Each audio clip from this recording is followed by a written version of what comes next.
Well, greetings and salutations, everybody. Welcome to my YouTube channel. My name is John Campea, and this is Open Mic. Now, what is Open Mic? Well, you see, normally when the John Campea Show isn't on hiatus, and it's been on hiatus for a couple of weeks, but it comes back on Monday. Make sure you guys join us for that. But every day when we do the John Campea Show, the second half of the show is dedicated to just taking your live questions. But on Open Mics, that's all we do. We basically just take your open questions. And I hope you guys have had a fantastic week so far. I know I have had a really good one, and I hope your day is going well so far. It is for me. But listen, before we get to your questions, guys, just a couple things I wanted to touch on here. First thing I wanted to touch on, because a bunch of people were asking me about this movie last week, and I said, nah, I haven't gotten around to watching it. It didn't look very good to me, but I started hearing some people saying it wasn't bad. And that's the new Will Ferrell, Rachel McAdams movie on Netflix. Eurovision, the story of Fire Saga, or just Eurovision as people call it. I am a big Will Ferrell fan. I don't like everything he does. He's done a number of films, The House, anybody? Anyway, he's done a number of films that I really don't like, but overall, I really like Will Ferrell. And obviously, good Canadian kid, Rachel McAdams, love her. She grew up not far from where I grew up. As a matter of fact, love her. So they got this movie coming out. And of course, they started advertising the movie with this music video they put out called Volcano Man, which was, I thought, interesting, but I still thought the movie looked bad. Well, I got around to watching this movie, Eurovision. And you know what? You guys are right. It's not bad. It's not bad.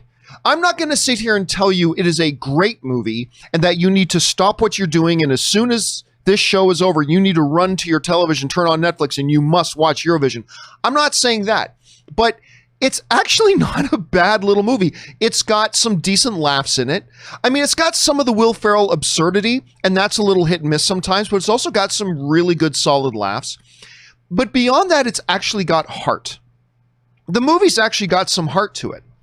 There's a particular, Pierce Brosnan plays Will Ferrell's dad in the movie, and actually their father-son relationship is great. Hearing Pierce Brosnan trying to do an Icelandic accent with his British accent was really kind of funny. But there's a great scene in the movie between Pierce Brosnan and Will Ferrell as father and son.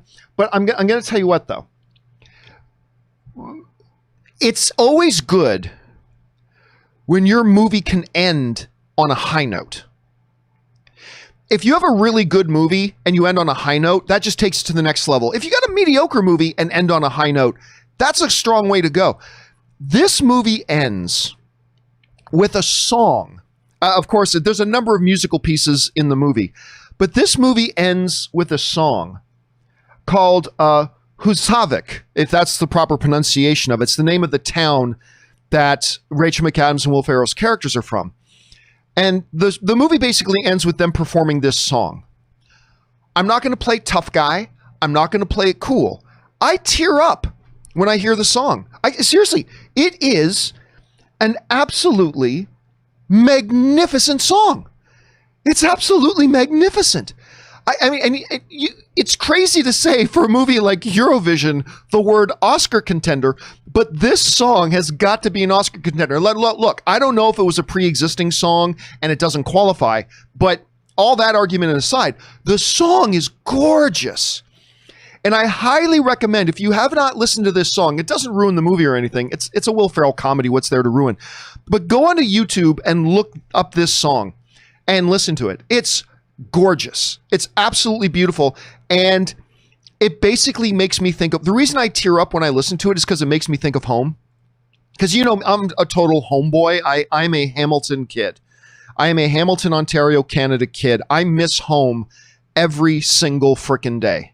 And when I think of home, and I think of the Hamilton Mountain, East Mountain, West Mountain, Upper Ottawa, Upper Kenilworth, Upper Sherman, Upper Wentworth, Upper Wellington, whatever, Lime Ridge, going to Lime Ridge Mall and hanging out at Lime Ridge Mall, going down to Jackson Square or whatever, Gore Park, the overlooking, the park, the flower park at the edge of the escarpment that overlooks downtown. Whenever I think of my hometown, I get kind of weepy a little bit. And hearing them sing this song about their own hometown, It moves me to emotion, ladies and gentlemen. It moves me to emotion. So anyway, I really do recommend checking it out. If you are not a Will Ferrell fan at all, well, take a pass. Take a pass. Just go to YouTube and watch that song and you'll be good. If you are somebody who kind of appreciates Will Ferrell, I think you'll get a kick out of this movie. Again, it's not great. It has its downsides. But overall, I find it to be fairly enjoyable with some really good highlight moments. By the way, Dan Stevens is in this as well. And he plays this Russian singer, and he's great. He's great in it. I love Dan Stevens in this movie. Anyway, there's that. Listen, one other thing I want to talk about here quick, and then we'll get over to your guys' questions. One of the movies that I'm really looking forward to with the theaters open and everything is Patty Jenkins's Wonder Woman 84. Patty Jenkins did a bang-up job with the first movie. She's a terrific Oscar-caliber director. And she started talking a little bit about Wonder Woman 84 and actually talked a little bit about we're going to see more of the Amazonians. We're going to see Themyscira, which is great. One of my favorite things about the first Wonder Woman movie is Themyscira. And I got really excited for those of you who missed it. Patty Jenkins, and we talked about it on the John Campea Show, Patty Jenkins a little while ago mentioned that she's kind of got in her head another 3 Wonder Woman movies. And one of them includes a movie about Themyscira that kind of indirectly works into a Wonder Woman kind of series. And I'm all for it because I think they did some great world building with the little bit of time they spent on Themyscira in the first movie. Then they touched on Themyscira again in Justice League. And apparently they are indeed going to have some significant stuff in Themyscira with this new one where they're going to go back for the Amazonian Olympics, she's calling it. She writes this, "What I love about the Amazonian Olympics is everything that we got to really celebrate in the first movie. Here are these people who are incredibly powerful and capable, but different in how they approach things. If you've been training for hundreds of years because of an impending invasion, you're going to be constantly working on all these skill sets. So to me, every year they would have these Olympics to see who's doing the best on horses or swimming or the fastest and seeing new tricks people have figured out," which to me sounds great. So yeah, I'm looking forward to this. Look, I'm just looking forward to seeing any movie back in theaters. I'm even looking forward to Unhinged, the Russell Crowe movie. I'm looking forward to getting back into theaters to see whatever movie we can, done properly, done safely, all that kind of stuff. I'm just looking forward to getting back to theaters, but definitely right up there with Tenet, right up there with Mulan. I'm very excited about getting back into theaters so I can go see Wonder Woman 84. And hearing that there's going to be some significant parts that are going to be dedicated to Themyscira, I'm not going to lie to you guys, makes me kind of happy. All right, with that stuff down, guys, let's get on to your live questions that you guys have been sending in. And we're going to get things started off here with Wakandan Forever, who writes, "John, I took your words to heart. Don't judge an entire group by the actions of one individual. It's very important. Talking about the NASCAR Bubba Wallace situation, so I kept an open mind, sat down and watched Talladega Nights. Watching the film, I have to admit, I laughed. I'll tell you what, Talladega Nights is one of those movies that has never been one of my favorite Will Ferrell ones. Don't get me wrong, I've always liked Talladega Nights. I like the movie. But when I think of Will Ferrell movies, it's not one of the first ones I go to in my head. Like, it doesn't rank up there on the charts with, Anchorman or particularly Step Brothers and a couple of others.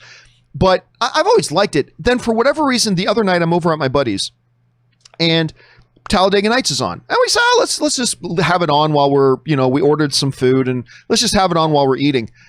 And I don't know why, but this particular time that I watched it, I liked it a lot more. Still not nearly as much as, say, Step Brothers or I was about to say 40-Year-Old Virgin or Anchorman or things like that. But I did appreciate it more, and I could see why a lot of people hold Talladega Nights a lot more dear to their heart than I have. But it is a pretty funny movie. And it's always good to see Michael Clark Duncan. Dude, as a film fan, I miss Michael Clark Duncan. Oh, that dude was so fun to watch on screen. He had just literally and figuratively, a larger-than-life presence on screen.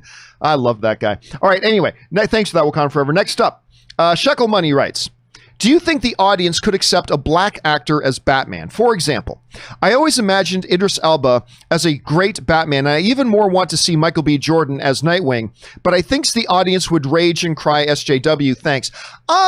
Listen, honestly, it depends on who they cast, right? Look, there's a fragment of people out there that whenever you have a movie with a woman or somebody who's not white in the lead role, they're going to cry, their insecurities, SJW. There's a fragment of that, but don't worry about that. I think there's a good amount of people, depending on who you cast, that would be perfectly okay with an Idris Elba. But I'm going to tell you something right now, and this may surprise you guys. You know me when it comes to getting the race of an actor playing the role. I don't care. I don't care. Michael B. Jordan as Johnny Storm, as the Human Torch. Sure, go for it. Because there's nothing about the Johnny Storm character in the DNA of that character where the race of the character has any real importance to who and what that character is, right? So I'm perfectly good with it. The aforementioned Michael Clark Duncan playing Kingpin. Awesome. And I love him as Kingpin, by the way. Awesome, because at his core, to the very root and DNA of who and what that character is, race really isn't important. That's really not an important part to who that character is. Now, there are some characters, but they're rare and the exception, where that does become an issue. For example, Prince or King, depending on when you're talking about in the story, T'Challa of Wakanda. Kind of important that character be played by a black performer, because that being black is part of the DNA and the important roots of who and what that character is. But for the most part, when it comes to what race plays what role, I don't care. I really don't, unless it's vitally important to the core DNA of who and what that character is. For example, we talked about Superman recently, and there were some rumors going around about Michael B. Jordan as Superman and all that kind of stuff. I'm perfectly fine with it. Because Superman, newsflash to everybody, Superman's not white. Superman is an alien organism who traditionally has had the appearance of a Caucasian white male. But if you want to get technical, Superman's not white. Superman's not even human. He's not human. He's not a human being. He's of a completely different species from a completely different planet in a completely different universe that just happens to share a physical appearance of what we have. So I don't really care. I don't care if Superman is black, if Superman is white. I don't care. I'm cool if he's a white dude. Henry Cavill, there he is. There's Henry right there. I'm cool if Henry Cavill plays him forever. I'm cool if they want to try something different and try Michael B. Jordan. By the way, there is precedent in the comics for a black Superman. Just saying. But, and this may surprise you, I would actually have a little bit of an issue with a black Batman. And here's why.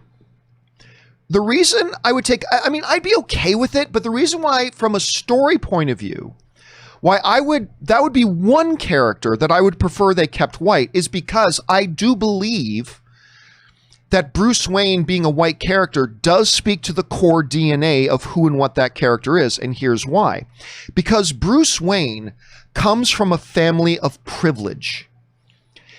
Out of an era, depending on what era we say Batman happens in, out of an era where inequality basically dictated that the true high societal families of privilege, because of inequality in our society, traditionally would have been white. And that Bruce Wayne has this, playboy image, all this kind of stuff. I think that plays to him being of, white European descent. I just think it's from a sociological point of view, I think it speaks to that, which I think makes all the more powerful than his turn to fight for justice in society. But so on that level, I kind of feel like more than Kingpin and more than Human Torch and even more than Superman, where I don't believe the ethnicity of the character plays any consideration into the core and DNA of who the character is. I actually think with Batman, that might be one of the rare exceptions. Maybe just because I think the notion of this Bruce Wayne kid, because of his public persona as a kid who grew up in great white privilege, I think that's something that's kind of a core element of our understanding of the character. But I mean, listen, if they announce tomorrow that they got a world-class actor like an Idris Elba to play the role, I'd be like, okay, I'm a little bit concerned about that one narratively, but he's such a great performer. Let's see how it goes. But yeah, the Batman character is one to me that might be a little bit different. Kind of like the way I feel T'Challa is a little bit different. Maybe one of the exceptions to the rule, so I'm not sure. But do I think movie fans as a whole would accept it? Again, it depends on who they cast. Idris Elba is beloved. So, I mean, I think if they cast like an Idris Elba, it might be a different reception to, say, a lesser-known black actor. I mean, I don't know. I'm just spitballing here. I'm just guessing off the top of my head, but I guess it kind of depends. So I don't know. And those are just kind of some of my thoughts. What do you guys think? All right, let's move on here. Scott Owen writes, by prequel reasoning, midichlorians, never say that word on my show. Midichlorians. Oh, dude, you tipped $50. Thank you so much for supporting the channel on that level. And listen, if there's an actual question in here, in a couple of weeks, we'll segment out this question. We'll put it up on the YouTube channel front page as its own standalone video. So again, thank you for supporting the channel on that level, Scott. Okay, by prequel reasoning, midichlorians, just saying that word makes me midichlorians, midichlorians are what determine sensitivity to the Force, if I remembered right. So with Luke and Leia, if it was only one child instead of twins, would the one child be more sensitive to the Force? Maybe quarantine is just getting to me, haha. Well, it's an interesting question. First of all, let's be clear here. It pretty much, it looks like Star Wars kind of I have not heard really Star Wars in any real materially important way bring midichlorians up again. I think they've been referenced once or twice, but they've never made it any sort of an important thing in Star Wars since the prequels. But let's say this for a second. When you have twins, though, think about this. When you have twins, is the bone density of the two twins half that of a regular baby born singularly? No, right? They each have equal bone density. They each have two eyes. They each have, 2 arms, 2 legs, all other things being equal and under normal circumstances, right? They're completely equal. So I would speculate in our fandom that it would kind of be the same on a genetic level with Luke and Leia. So no, if Luke had been born as an individual baby, I don't think he would have double bone density or 2 extra legs or 2 extra arms. He just had what he had, the same as he would have with a twin. I would guess, sheer fan speculation, I would guess that if Luke were born as an only child, he still would have had the same midichlorian count. And again, I shiver whenever I hear that freaking stupid phrase. Anyway, I would surmise that he would have the exact same midichlorian count as he did being born a twin.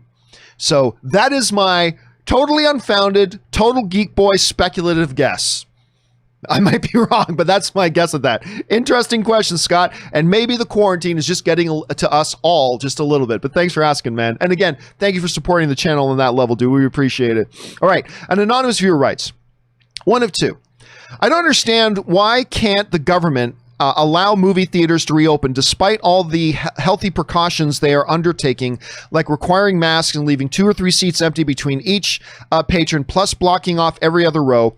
But hotels and casinos, dining, and even churches are allowed to operate with limited capacity, but theaters can't even open. This to me sounds more of a political reason than safety, because otherwise theaters would be open already by now. Hashtag movie theater lives matter. And by the way, don't play. I know you meant nothing by it, but let's not play around with that phrase, shall we? There's a real important meaning to that actual saying, so let's not marginalize it by playing around with it. I know you meant nothing by it, though. Anyway, I think it depends on scenario, right? It depends on scenario. For example, even when the lockdown was in its height, the height of the lockdown, before they started easing restrictions, we could still go to grocery stores. Right? We could still go to grocery stores. So there have always been some exceptions that we consider out of necessity. Even right now in Los Angeles, all indoor restaurants are closed right now. Now you can go to an outdoor seated restaurant, and I've gone to an outdoor seated place that, did a temperature check when you went in, required mask, had hand sanitizer that you had to apply, and had every other table empty. That's great, and it's outdoors. But even in Los Angeles, there are restrictions on indoor outdoor dining. You can't have indoor dining in Los Angeles right now. So if you can't have indoor dining, I can get why the theaters can't open right now too. Look, I am no expert in this, but you guys know my position. My position is there is no way to eliminate risk. The moment we open our front door, there's a part of risk. The question is, do we all participate and practice reasonable precautions? Do we do the things we need to do to minimize the risk? I mean, again, other than putting on a complete hazmat suit, there's no way to eliminate risk when you go out your door. But it's been proven wearing masks helps. Social distancing helps. Hand sanitizing, frequent hand washing, and all that kind of stuff, all that helps. All that stuff is stuff that reduces, not getting together in groups of 10 or more people and blah, blah. All this stuff has been proven to reduce the risk. And if we do the things to reduce the risk, and we all agree to it, and we all exercise it, then we would have had a handle on this. I mean, look at Canada. Canada has crushed this thing. Canada has absolutely crushed this thing. United States has 10 times the population, but it has over 100 times the cases. Canada completely flattened out the curve. Actually, let me see if I can find this. I'm not sure that I can. Give me a second. Let me see if I can bring up this stat. Granted, I admit I'm being a little bit of a Canadian homer here. I know, because I am Canadian and blah, blah, blah. Everything's about Canada for me. But let me see if I can bring this up. I'm not 100% sure I can, but let me see if I can. It's a really interesting chart. Here's the chart. And this chart is neat. You can see the coronavirus. The blue is American. So for the first while of the pandemic, you can see that Canada and the US were basically on par. And then we saw growth, both in Canada's the red line, America's the blue line.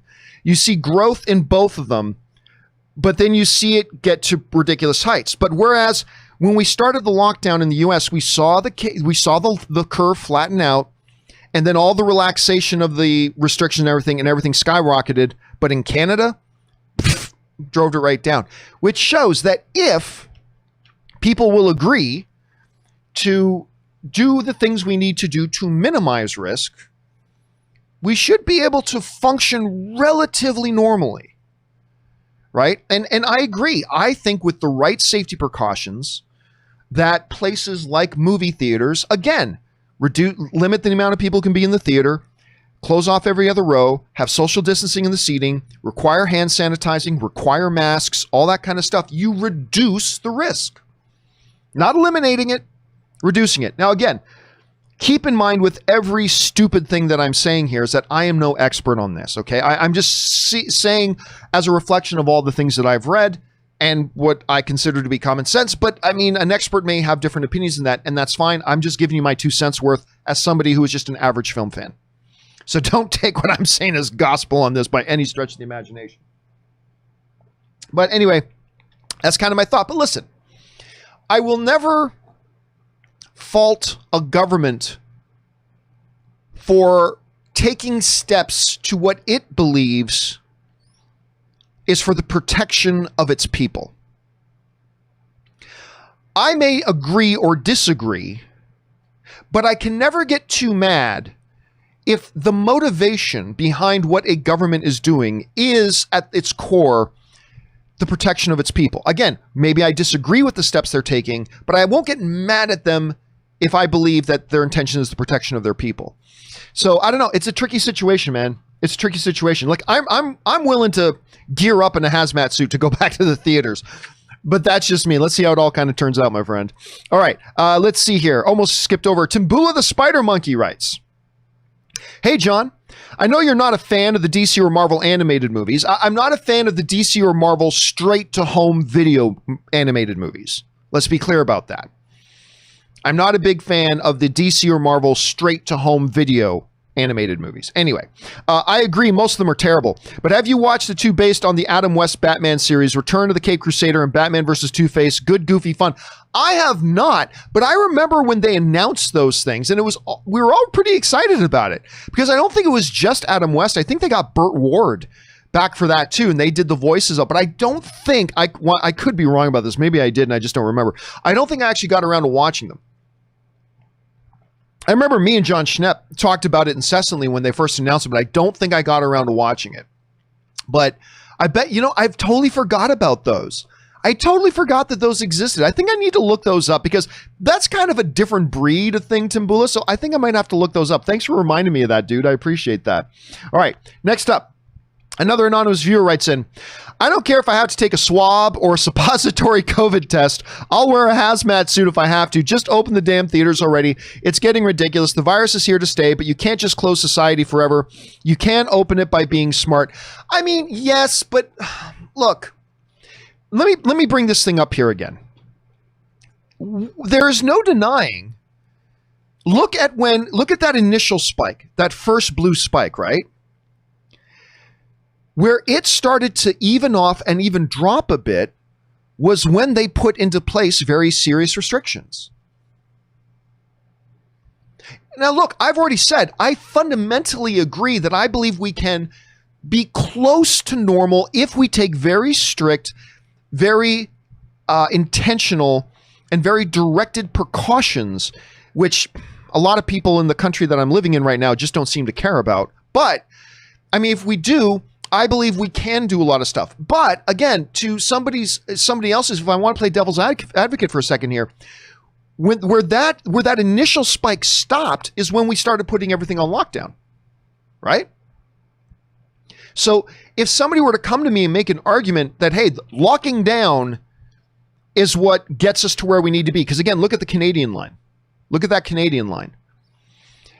They've got an argument to make, right? Again, I fundamentally agree with you that I believe there are safe ways to still open things back up if we are very strict about enforcing them. But the fact of the matter is, I live in a country right now, I live in the States, where people whine and cry about having to wear a cloth mask going into a grocery store for other people's protection. As long as that's society, I don't know if maybe, again, playing devil's advocate, I don't know if anything short of a total lockdown is going to get this thing under control. Because as long as there is a good amount of morons out there who don't want to do the proper things to minimize the risk, then not locking down isn't going to work. So it's going to kind of become incumbent upon people to take responsibility individually. And I don't know, but this whole thing, it reminds me, again, I'm a total Canadian homer. But you know, one of the ways this is being handled totally different in Canada than it is in the US? In the US, they're making it a political issue. In Canada, they're saying F politics. We see conservative members of government and liberal members of government all working together.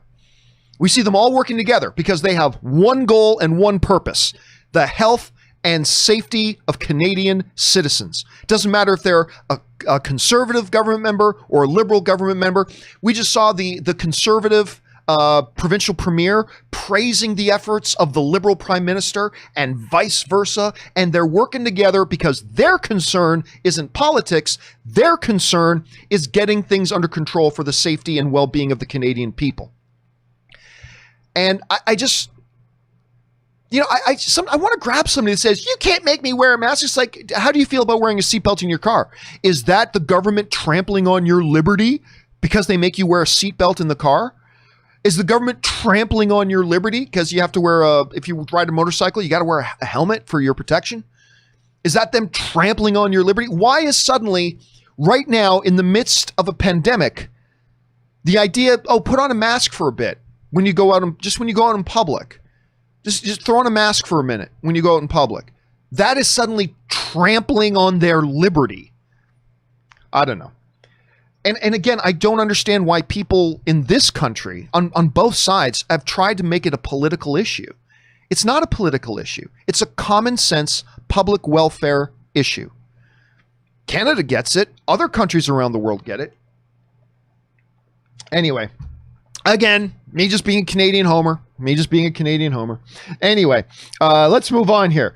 Next up, Calix Magister writes, choose the 2 best villain performances from this list. Hopkins as Hannibal. Well, he won an Academy Award for that. De Niro for Max Canty. Ledger for the Joker, who also won an Academy Award.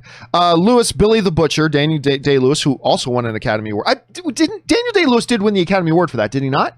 Hold a second. Let me double check that. Let me just double check this. I think he won for that. Maybe he was just nominated. No, I stand corrected. He was nominated for Gangs of New York. Nominated. He won his 3 Academy Awards for My Left Foot, There Will Be Blood, and Lincoln. He was further nominated for Phantom Thread, Gangs of New York, and In the Name of the Father. So you got for that. Phoenix for Commodus, very good, but I wouldn't put him at the top of that list. Malkovich, Cyrus, yeah. Ralph Fiennes as Aman Goeth. Bardem as Anton. That was another one. Also, I believe that one won an Academy Award. Bates, Annie Wilkes. Thanks, John. I'm going to go... Well, okay. The only reason I'm not going to put Anthony Hopkins in the top 2 is because while he won the Academy Award, he's actually not in the movie that much. A lot of people forget that. If you go back and watch Silence of the Lambs, Anthony Hopkins doesn't actually have a lot of screen time in that movie. He's actually in it a fairly limited amount of time. Actually, let me do a quick search here. Anthony Hopkins screen time in Silence of the Lambs. He had 16 minutes. 16 minutes of screen time in Silence of the Lambs. So I'm not going to put him up there just because it's just not quite in it enough. I think I got to go... I'm going to go... Not that Bardem is as good as other, but I'm going to go Daniel Day-Lewis as Billy the Butcher, and I'm going to go Javier Bardem. Those are the 2 that I'm going to go with, but it's a great list, man. It's a great list. It's an absolutely magnificent list. There's no wrong answers on that list.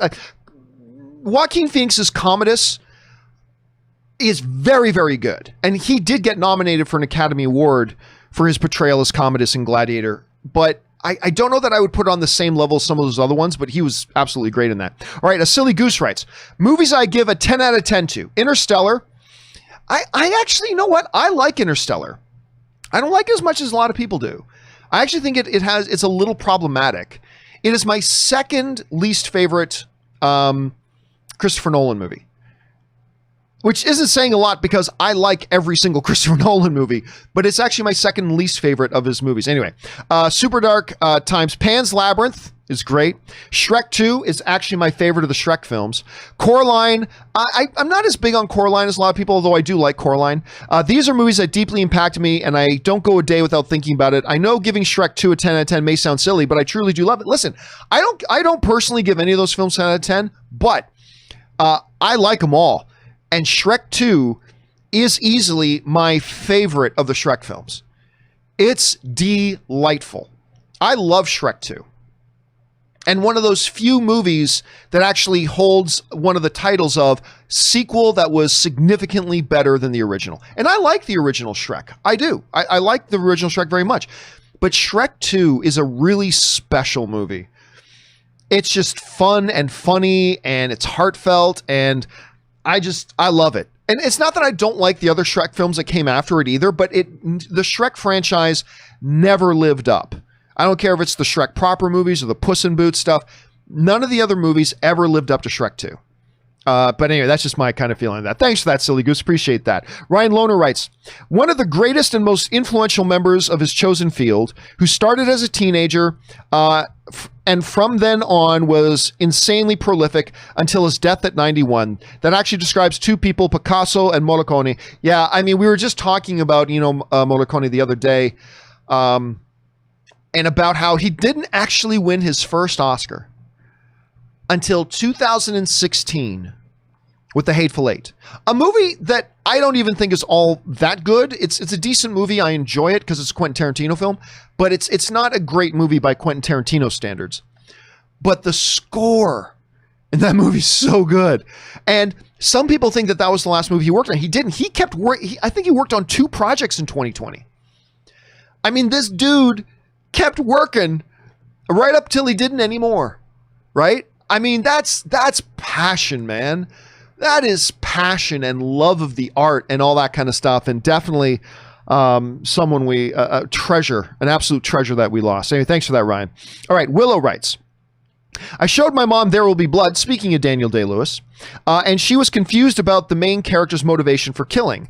I thought he killed one person because he felt betrayed and the other for revenge. What was your interpretation? When you look, which by the way, Daniel Day-Lewis in There Will Be Blood, I contend, and it's up for argument and debate for sure, I believe Daniel Day-Lewis in There Will Be Blood is the single best male lead performance in Hollywood history. There's an argument to be made for a couple of others, absolutely, and it's a great discussion to have. But for me, I personally take the position that I believe Daniel Day-Lewis in There Will Be Blood is maybe the greatest male lead performance of all time. Anyway. You can say revenge. You can say, hey, drink your milkshake. You can say it was, to me, what's the best way to put it? Daniel Day-Lewis portrayed a character so complex that to me, his motivation in a lot of his anger was always, it's not indignation that I'm looking for. It's a word. What's the word I'm looking for to describe the fact that I just find you unacceptable? What is the right word for that? It's a tremendous disrespect, but basically, maybe the word I'm looking for is contempt. But even contempt doesn't quite do it. There's something about that character that when he sees something that is just unworthy, and this it elicits this contemptuousness in him. I don't know. It's hard to define.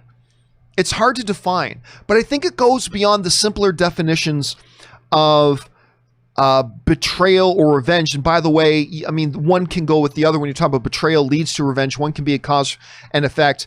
Fear leads to anger. Anger leads to hate. Hate leads to suffering, sort of thing.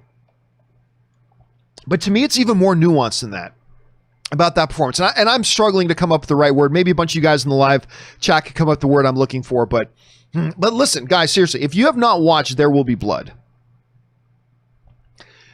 And by the way, Paul Dano in There Will Be Blood, I believe his performance in There Will Be Blood would be talked about today. Not in the top 10 greatest performances of all time, but I believe Paul Dano would be an A-list star, and we'd be talking about a whole lot more for his performance in There Will Be Blood if it wasn't for the fact that in that exact same movie, Daniel Day-Lewis maybe gave the greatest lead performance in the history of Hollywood.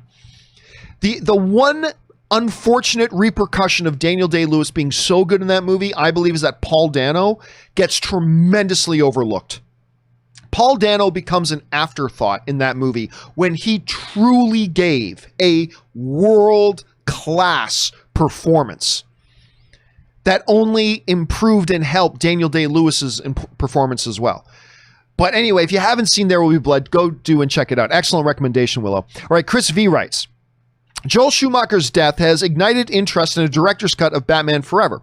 Much of the deleted material has already been available online and on DVD for years. Is there a substantial market for it, and are you interested? I'm very rarely ever interested in director's cuts. To me, the version that got released theatrically is the movie, period. Now, that's not to say that I don't have some curiosity about director's cuts, but to me, they're all Elseworld things. They're not real. Like, that's the way my mind sort of works. The version of the film that gets released is the definitive version of the movie. So you just need to understand that about me personally.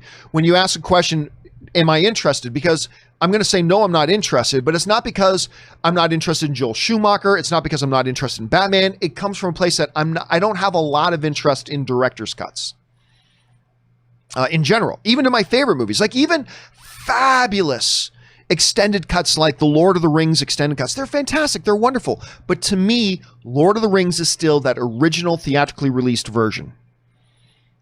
And the extended cuts, they got some real fun stuff in it that I enjoy taking a look at, but really, it's the end of it. So even movies that I love, it's not that. So, and I'm not saying that you should feel that way. I'm just saying you need to understand that's kind of how my mind works when it comes to director's cuts. So no, me personally, if you're asking, am I interested in it? No. Do I think there's a substantial market for it? No, I don't suspect there would be a substantial market for it. I'm sure there'd be some interest among a certain segment of film fans, but a substantial market, probably not. All right, a great question, Chris. All right, Q-Nobi, like Q-Tip, writes, hey, John, first time tipping. Well, thank you so much. Well, first of all, thank you for watching the channel. Thank you for supporting the channel. I appreciate that, dude. I've been watching your show for over a year now. Just curious to know whatever happened with that YouTube copyright claim that Universal placed on you. It was Paramount, actually, placed on you. Did you fight it or did you take the video down? Hope you are staying safe. No, it wasn't a copyright strike. It was a copyright claim, which basically means I could keep the clip up. It just means that Paramount, any ad revenue from that video, Paramount gets instead of me. So there are two different things. There's a copyright claim and there's a copyright strike. A copyright claim is simply when a copyright holder finds a video that's using their intellectual property improperly. And instead of enforcing a copyright strike on it, they just put a copyright claim on it, which means you as the YouTube creator are not really in trouble. It just means that any ads that play on that video from now on, the ad revenue doesn't go to you, it goes to the owner of the copyright. However, there's a doctrine in law that goes by fair use, which basically states that there are fair, reasonable exceptions of when a content creator can use copywritten material under some very strict and very defined criteria.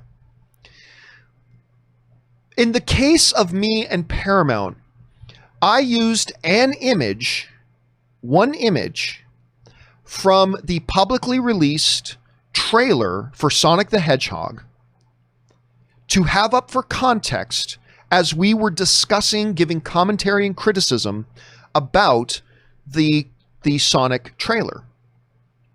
It is, by every definition, the proper application of fair use. Some people think, well, I'm not making money off it, so I can use copyright material. No. That's not what fair use is. Fair use is a very limited and defined set of criteria that does allow a content creator in certain circumstances to use a piece of copyright material for certain things. Me using a still image for context of a video dedicated to commentary and criticism about the subject in and of itself is by the very definition of fair use. It's the very definition of fair use.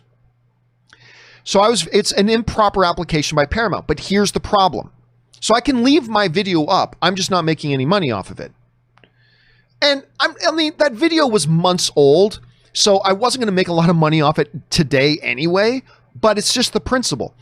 If I fight them, because what normally happens, you can submit, when you get notified that you have a copyright claim against you, you can file kind of an appeal.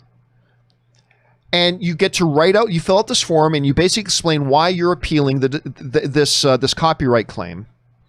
And then that message gets sent to the claimer, in this case, Paramount. And what happens 9 times out of 10 in my case is I send in the appeal and the person who filed the copyright claim goes, oh, yeah, that makes sense. And they remove their copyright claim. I appealed Paramount's copyright claim on my video. And I fully expected them because it is a very clear cut and dry case of proper fair use application. I fully expected them to go, oh, okay, yeah, that makes sense, and remove their copyright claim. But I got a message from YouTube saying Paramount reviewed your appeal and they are maintaining their copyright claim. When that happens, that now gives me 2 choices. One, I can just suck it up and eat it. Or two, I can file a counterclaim, or I can fight it. The problem is, if you fight it and lose, then that copyright claim gets turned into a copyright strike. And if you have a copyright strike on your channel, it turns off a number of important features on your YouTube channel. For me, the most important one is if you have a copyright strike on your channel, you cannot live stream. And I am a live streamer. That's what I am. I'm a live streamer. I stream live. And I can't risk losing that fight. I can't risk it, which is one of the reasons why I'm always actively looking for alternatives to YouTube. I'm always looking at and thinking about and investigating alternatives that can move my show off of YouTube and somewhere else. I haven't really come up with a really good alternative yet, but it's concerning. But anyway, QNobi, that's what happened. And the video is still up, but the copyright claim is still on it, and I've chosen not to fight it because I don't have the resources to fight Paramount. And number two, it's too much to risk. If I'm going to fight Paramount, I have to win, because if I lose, I get a content strike. If I get a content strike, I can't live stream. If I get 3 content strikes, they delete my channel. So you're really screwed. They've really got you bent over a barrel, and they really screw you on this. Anyway, thanks for asking, QNobi. All right, Jay Thomas sends in a tip of $20. Thank you, Jay, for supporting the channel on that level. And of course, because it's $20 or more, if there is a question in here, we will segment out your question in a couple of weeks and put it up on the channel. Thank you for sending it in, man. All right. Hey, John, I just want to say I'm a huge fan of your show. Thank you so much, Jay. I've learned so much about the business of movie making, and I hope one day to join you in a discussion. I'm a gospel music artist, and I have my first album coming out. I would be honored to give you a copy of my album, just as a thank you for all that you've done for the community and how you've inspired me to pursue dreams and goals. God bless you and your wonderful family. Oh, thank you so much. My album, Bless, will be out July 18th everywhere. Well, thanks so much. Well, first of all, Jay, congratulations on that. I have actually done, in my lifetime, I have done stage work, because there's a buddy of mine. I got one of my best friends that I've had in my life is a guy by the name of Jeff, who lives in Nashville, runs a big, massive stage lighting company. So he goes on tours with like a lot of the biggest bands in the world, designing and setting up their live stage light show. Anyway, when he and I were buddies and actually rooming together for a little while, he literally had like 10 Parcan lights, like 10 just lights, and he would get hired for small gigs. But now he owns like one of the biggest companies in Nashville doing it. It's amazing. He always comes in to visit me when he's touring in Los Angeles. Anyway, he's done a lot of work with a lot of gospel acts, and I've got to go and be a part of stage crew for bands like, Newsboys and DC Talk back when they were still together, and a bunch of others. I've actually, and I don't know, look, if you're in the gospel music field, you're probably familiar with the name 1,000 Foot Crutch. Right? The band 1,000 Foot Crutch, big popular band. The drummer for 1,000 Foot Crutch was actually in a band with me for a while. It's true. Me and the drummer from 1,000 Foot Crutch and a couple of other people had a little band for a while. It's true. It's really true. Anyway, congrats on that. I don't give out mailing addresses for people to send me things, but I appreciate the thought very much. But congrats on pursuing your dream and doing that sort of thing. It's always great when you can fulfill your creative vision, your creative dreams, man. So congrats to you for that. And I hope it goes really, really well for you. And thanks for watching the show, man. I really appreciate it. All right. Anyway, Jay Thomas also writes, let's see. Where'd he go? Oh, I forgot to mention, my uncle Malik Williams of Liptunes and Real Sync scores movies on Netflix. Oh, that's awesome. He's done a couple of Hollywood movies and games as well. He has a new movie out called This Isn't Normal. Please check it out. God bless you and thank you. Okay, which one's that? Let me just check it out. Oh, wait a second. That's the one with the girl in the lead, right?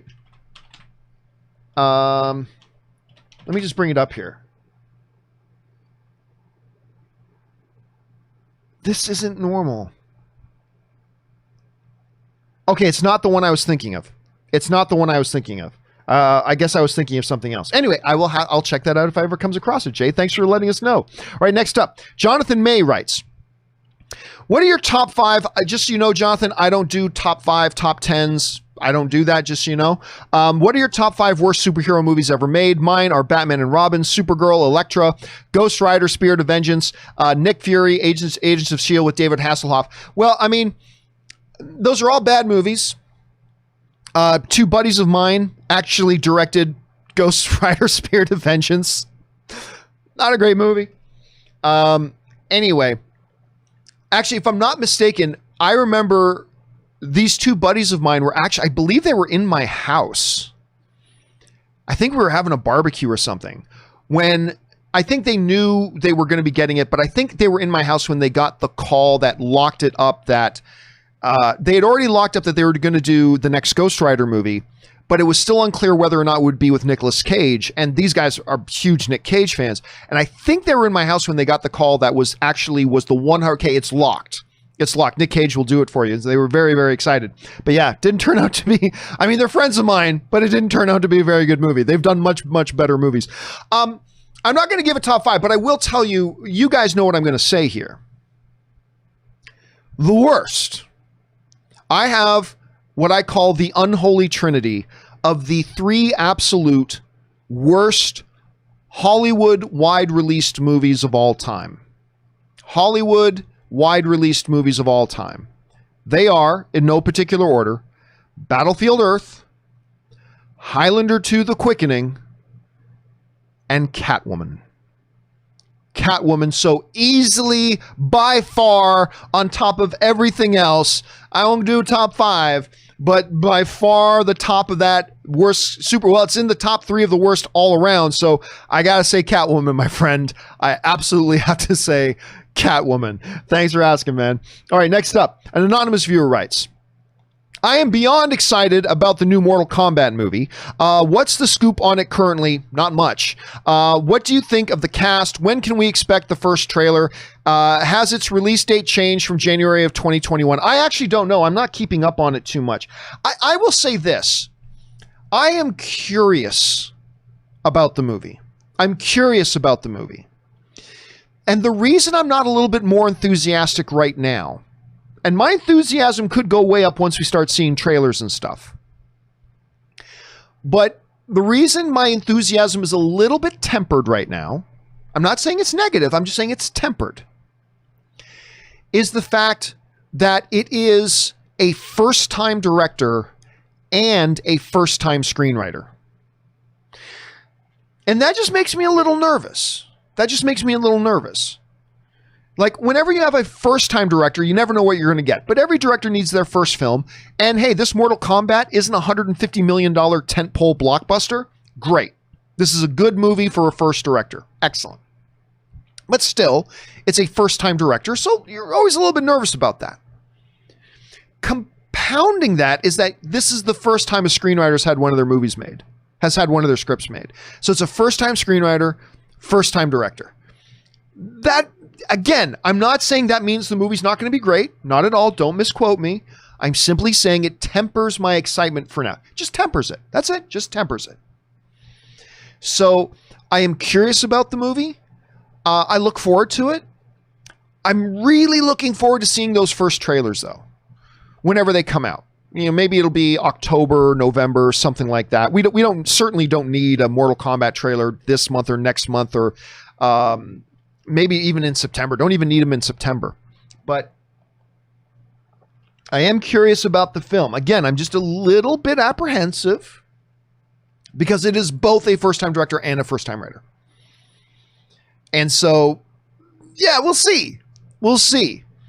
Obviously, like, the original Mortal Kombat movie is like many people, it's one of my great guilty pleasure movies. That movie's awful. But speaking of Highlander, you know, it's got Christopher Lambert as Lord Raiden, which was a very odd choice, but I was a big Highlander fan. And so, yeah, yay, Christopher Lambert is in there.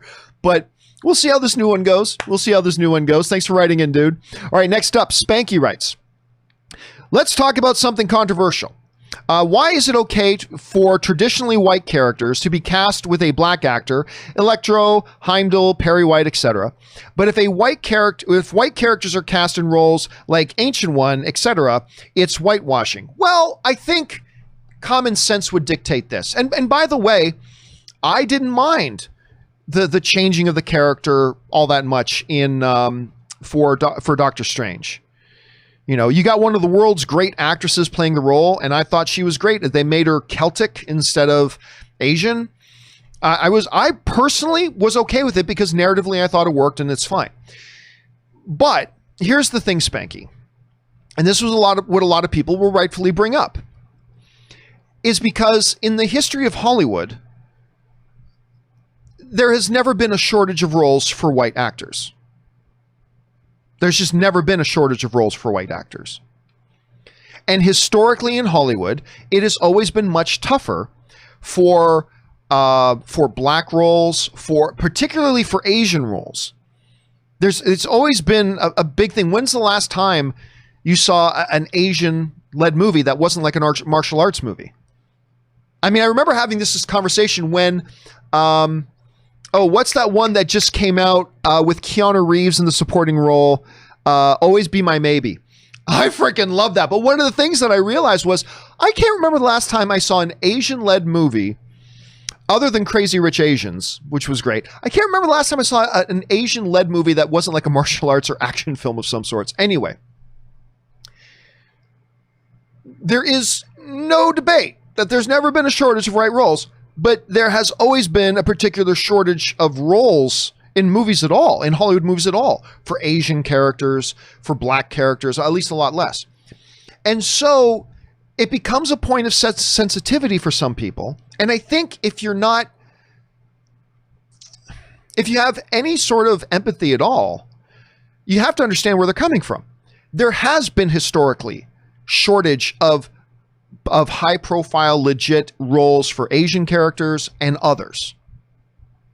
And so when you do get one of those rare occasions where, hey, there's a movie coming out where there's a legit solid role that is an Asian character role, and then you take that away and make it a white character, that is a little bit more disproportionate than, say, an example like a Michael B. Jordan taking over a traditionally white role of a thing, because there's never been a shortage of white characters in movies. Marvel went through 20 plus movies in a row with white male leads. The first 20 plus movies in a row in the Marvel MCU were white male leads. There's no shortage out there for white characters. None. There is a shortage for other people group characters being represented. And so when you do get a movie made, again, I'm playing devil's advocate here, but they raise a valid point. When you have a movie that is coming out and it's a property that does have an Asian, I'm just kind of using Asian characters as our representative here. Okay. There are others. I'm just using Asian characters as our representative here, as our avatar, if you will. When you finally do get a movie that comes out that the property has a significant Asian character, yay! And now you're one of the rare roles we get, you're taking even that away from us? It's a disproportionate issue. Like, when you're asking the question, Spanky, why is it okay when this happens and it's not okay when that happens? Well, that presumes that it's a level playing field. Because yes, if it's a level playing field, then the idea that it's absolutely no problem when a traditionally white character gets replaced with another role is a problem. But replacing any other role with a white character becomes a real problem. Yes, if it was an equal playing field, that would be an issue. But I think it's a very valid thing to bring up that it's not an equal playing field. Tons and tons and tons and tons and tons and tons and tons and tons of white roles out there. Not a lot of roles, not a ton of significant, meaty, non-white roles available out there. And again, just using our avatar for this example for Asian characters. So when one does come along and you take that away, that can be construed as a little bit hurtful to a people group. And I get it. Again, and I'm saying that as somebody that was perfectly fine with the swapping out of the character for Doctor Strange with the Ancient One. I'm somebody who was perfectly fine with that change. I'm also perfectly fine with Michael B. Jordan as Johnny Storm. I loved Michael Clark Duncan as Kingpin. I loved Lawrence Fishburne as Perry White, all that kind of stuff. I'm good with it generally. But I think you do have to acknowledge that it is, again, not a level playing field. It's an unequal playing field. So when a little bit gets taken away from Run, it's not a big deal. when that same little bit is taken away from somebody who already has so little, it's disproportionate. At least that's the way I see it. And I say that as somebody who, as long as it's not a core important part to the DNA of the character, I don't care. But I think you've got to acknowledge the issue there for people. Anyway, that's just kind of my take on that. And there are going to be people who disagree with me, and that's cool. And maybe I'll have a different point of view 5 years from now. But that's kind of where my thinking is right now. Okay. Murray Reich writes, the last time the Cincinnati Bengals won a playoff game, number one, the Jaguars didn't exist. That's true. I haven't thought about that. Number two, the Titans were still the Houston Oilers. Number three, the Patriots had 0 rings. Number four, Patrick Mahomes, the richest paid athlete in history now, wasn't even born yet. That is crazy. Sorry, Ray. Of course, what he means by that is my brother-in-law, Ray, Ann's brother, Ray, who also does a lot of the graphics for the John Campea Show and has worked with me for years and years and years. He is a big Cincinnati Bengals fan. So we gotta just twist the knife a little bit. Gotta get in there and twist that knife a little bit on Ray once in a while. That's some staggering numbers, Murray. That really does put it in perspective, doesn't it? All right, Kazam writes, you talk about how Warner Brothers should address the Ezra Miller situation, but what about Amber Heard? I'm not saying she should be fired or anything, and the situations are different, but it's still controversial. Do you think Warner Brothers addresses it, and will she be in Aquaman 2? Thanks. Well, because here's the thing about the Amber Heard situation, and this is where everybody loses their shit and loses their minds. Here's the prime difference with the Hartley Sawyer situation, the guy who played Elongated Man, with the James Gunn situation, and with the Ezra Miller situation. There's no question about what happened. There's no questions about the facts. It is as clear as day. There is no iceberg under the water. Now remember that analogy, because we're going to come back to that in a second. You know, what Ezra did was caught on camera. The reports came in. He had been belligerent in the establishment. They threw him out of the establishment. It got taken out onto the street, where it got taken the next. The questions of the context and the situation are beyond. There's no question about them. What happened happened. Hartley Sawyer did write those tweets. They're there. They're verifiable. It's not a matter of question about did it happen, did it not happen, blah, blah, blah. They are what they are. With the question, this is what I said all the way back when the whole thing between Johnny Depp and Amber Heard came out. Was, and you guys who remember me back when I was still at AMC or Collider at the time, and I said, hey, look, if Johnny Depp did what he's being accused of, fuck him. If he didn't, I hope they get this worked out. But we don't know. Here's the problem. The problem with the Johnny Depp and the Amber Heard situation is that the reality is you and I don't know what really happened. There are eyewitnesses who say one thing, there's testimony that says another thing, and blah, blah, blah. What we have right now is two people locked in a he said, she said, who are clearly in a very destructive relationship with each other. Both are individuals who abuse substances to different degrees and all this kind of stuff. But remember I brought up the analogy of the iceberg. Here's the thing about the iceberg. Let's say I'm going to take my mouse pad here. Okay, so here's the water level, right? What we see, what we as the public see, and this is true of a lot of these cases. Most cases aren't like the Ezra Miller or Hartley Sawyer or James Gunn situation where all the facts are just clear and we all know them. In most of these types of situations, most of them, let's pretend this was flat water.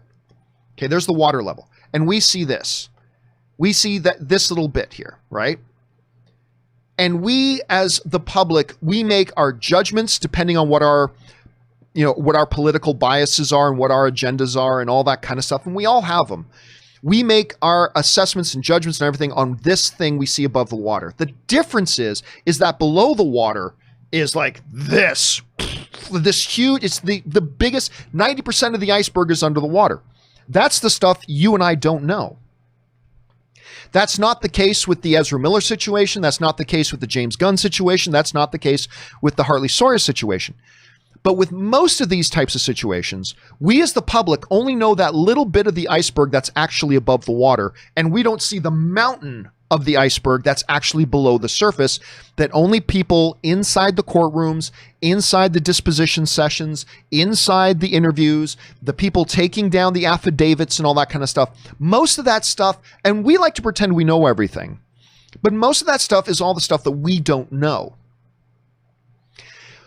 I think the reason Warner Brothers hasn't done anything at this point, and whether or not Amber Heard will be in Aquaman 2, and whether or not Warner Brothers will ever work with Johnny Depp again, and blah, blah, blah.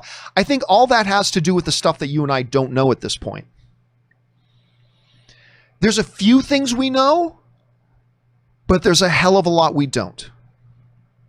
So I think what the attitude of most people should be is, well, they're in court now. What's going to come out is going to come out in court. Whether we learn about it publicly or not, we'll never know. But I think what Warner Brothers is going to do about Depp, what I think Warner Brothers is going to do about Amber Heard, what I think all this kind of stuff is ultimately going to come down to is all that mountain of stuff that you and I don't know about. We like to pretend like we know what's going on. We like to pretend because we see that little tip above the surface that we can extrapolate exactly what's going on. And we really don't. So that's why when the Johnny Depp stuff first came out, like my whole attitude was, if he did it, fuck him. If he didn't, I hope they resolve this thing. You know, it's much like, I was talking about the Ray Fisher, Joss Whedon thing the other day. You and I weren't there.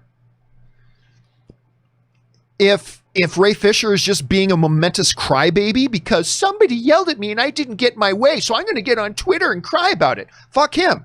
If Joss Whedon was actually legitimately abusive on set and threatened this guy's career and did whatever other things are going on, then fuck Joss Whedon. But the reality is we don't know. I wasn't there. You weren't there. You can take a side if you want.